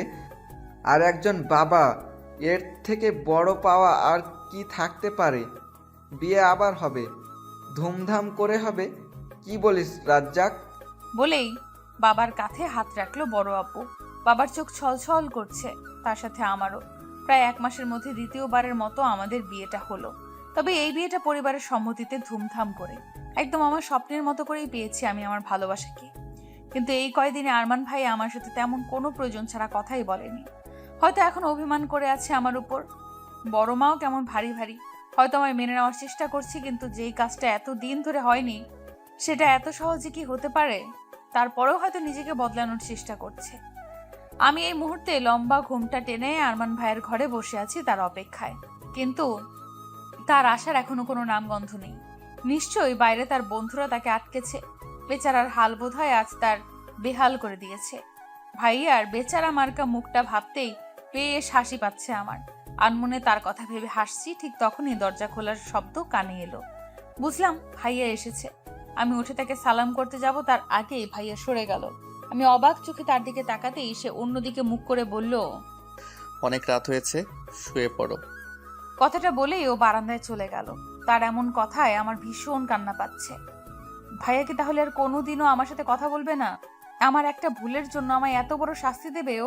ফুর, নিকুচি করেছে তার শাস্তির, মানে না আমি কোনো শাস্তি টাস্তি। আজ তো তাকে আমার সাথে কথা বলতেই হবে। আমি আমার ভারী শাড়িটা 2 হাতে উঁচু করে ধরে বারান্দার দিকে অগ্রসর হলাম। আরমান ভাই উল্টো ঘুরে ব্যস্ত নগরে দেখতে দেখতে সিগারেটের ধোঁয়া উড়াচ্ছে। ও মাঝে মাঝে স্মোক করত। আমি সেটাকে পরোয়া না করে সোজা তার সামনে গিয়ে রেলিংয়ে ঠেস দিয়ে দাঁড়ালাম। আমাকে হঠাৎ করে তার সামনে আসতে দেখে ব্রু কুচকি কিছুক্ষণ তাকিয়ে থেকে অন্যদিকে যাবে তার আগেই আমি আবার তার সামনে গিয়ে তার পথ আটকালাম। এবার হয়তো আরমান ভাই কিছুটা বিরক্ত হলো। ব্রু কুচকানোর সাথে সাথে দাঁত চেপে ধরে একদম আমার দিকে এগিয়ে এসে কিছু বলতে গিয়েও থেমে গেল। তার এগিয়ে আসাতে আমি কিছুটা ভয় পেয়ে পেছনে ঝুঁকে গেলাম। যা রাগ যদি চটর মেরে বসে তখন। কিন্তু আরমান ভাই কিছু না বলেই আবার সেখানে চলে আসবে। তখনই আমি তার ডান হাত চেপে ধরলাম। ভাই এবার প্রচন্ড মাত্রায় রেগেই আমার দিকে এগিয়ে আসতে গেল, কিন্তু তার আগে আমি তার হাত আমার পেটের উপর রাখলাম। আমার এমন কাজে ও কিছুটা অবাক হয়েই আমার দিকে তাকালো। তুমি যদি আমার সাথে কথা না বলো তাহলে কিন্তু আমরা তোমার উপর ভীষণ অভিমান করব। কথাটা মুখ ফুলিয়ে তার দিকে তাকালাম। যদিও নিজের চেহারা ইনোসেন্ট লুক নিয়েছিলাম, তারপরও আমার বুকের ভেতরে এক প্রকার তোলপাড় শুরু হয়ে গিয়েছিল। আমার কথায় তার অনুভূতিটা কিরকম হবে তা দেখার জন্য অধীর আগ্রহে আমি আরমান ভাইয়ের দিকে তাকালাম। আরমান ভাই নিজের চোখে এক সাগর বিস্ময় নিয়ে একবার আমার দিকে আর একবার আমার হাতের দিকে তাকাচ্ছে। আমার ঠোঁটের কোণে মুচকি হাসি আর চোখে এতগুলো আগ্রহ নিয়ে তার দিকে তাকিয়ে আছি তার অনুভূতিটা জানার জন্য। আরমান ভাই জিব্বা দিয়ে নিচের ঠোঁট ভিজিয়ে নিয়ে অন্যদিকে তাকালো, হয়তো নিজের চোখের জলটা আড়াল করার জন্য। কিন্তু তার চোখের ছলছল দৃষ্টিটা তো অনেক আগেই আমার কাছে ধরা পড়েছে। ভাইয়া দুবার জোরে জোরে নিঃশ্বাস নিয়ে আবার আমার দিকে তাকালো, তারপর কাপা কাপা গলায় বলে উঠল, ইউ নো হোয়াট, আজ হয়তো এই প্রথম কারো বাসর যে কিনা বাসরাতেই জানতে পেরেছে সে বাবা হতে চলেছে। তার আবেগপূর্ণ এমন কথায় আমার ভেতরটা কেঁপে উঠল। তার ছলছল দৃষ্টি আজ আমায় জানান দিচ্ছে আমি কতটা ভাগ্যবতী। আরমান হাঁটু গেড়ে বসে আমার পেটে আলতো করে নিজের ঠোঁট ছুঁয়ে আবার উঠে দাঁড়িয়ে হঠাৎ করেই আমায় জড়িয়ে ধরলো। ভালোবাসি মিতু, খুব খুব খুব বেশি ভালোবাসি তোকে। তুই তো আমার জীবনে অ্যাঞ্জেল হয়ে এলি রে। এঞ্জেল? আর আমি ওকে কারোর জীবনের এঞ্জেল হতে পারি? হ্যাঁ পারি, কেন পারি না? আমি এঞ্জেল, আরমান ভাইয়ের এঞ্জেল। এই থুরি, কি বলছি আমি? নিজের স্বামীকে ভাই বলে সম্বোধন করছি, কিন্তু যদি ভাই না বলি তাহলে কি বলে ডাকবো? নাম ধরে? এই না না, ও আমার কত বড়, নাম ধরে ডাকলে কেমন জানি দেখায়। তাহলে কি বলবো? ওগো শুনছো? ইস কি লজ্জা গো। নিজের লজ্জা লুকোতে আমি তার বুকেই নিজের মাথা গুঁজে দিলাম, কারণ লজ্জার উৎপত্তি যেখান থেকে তার নিঃশেষও যে সেখানেই।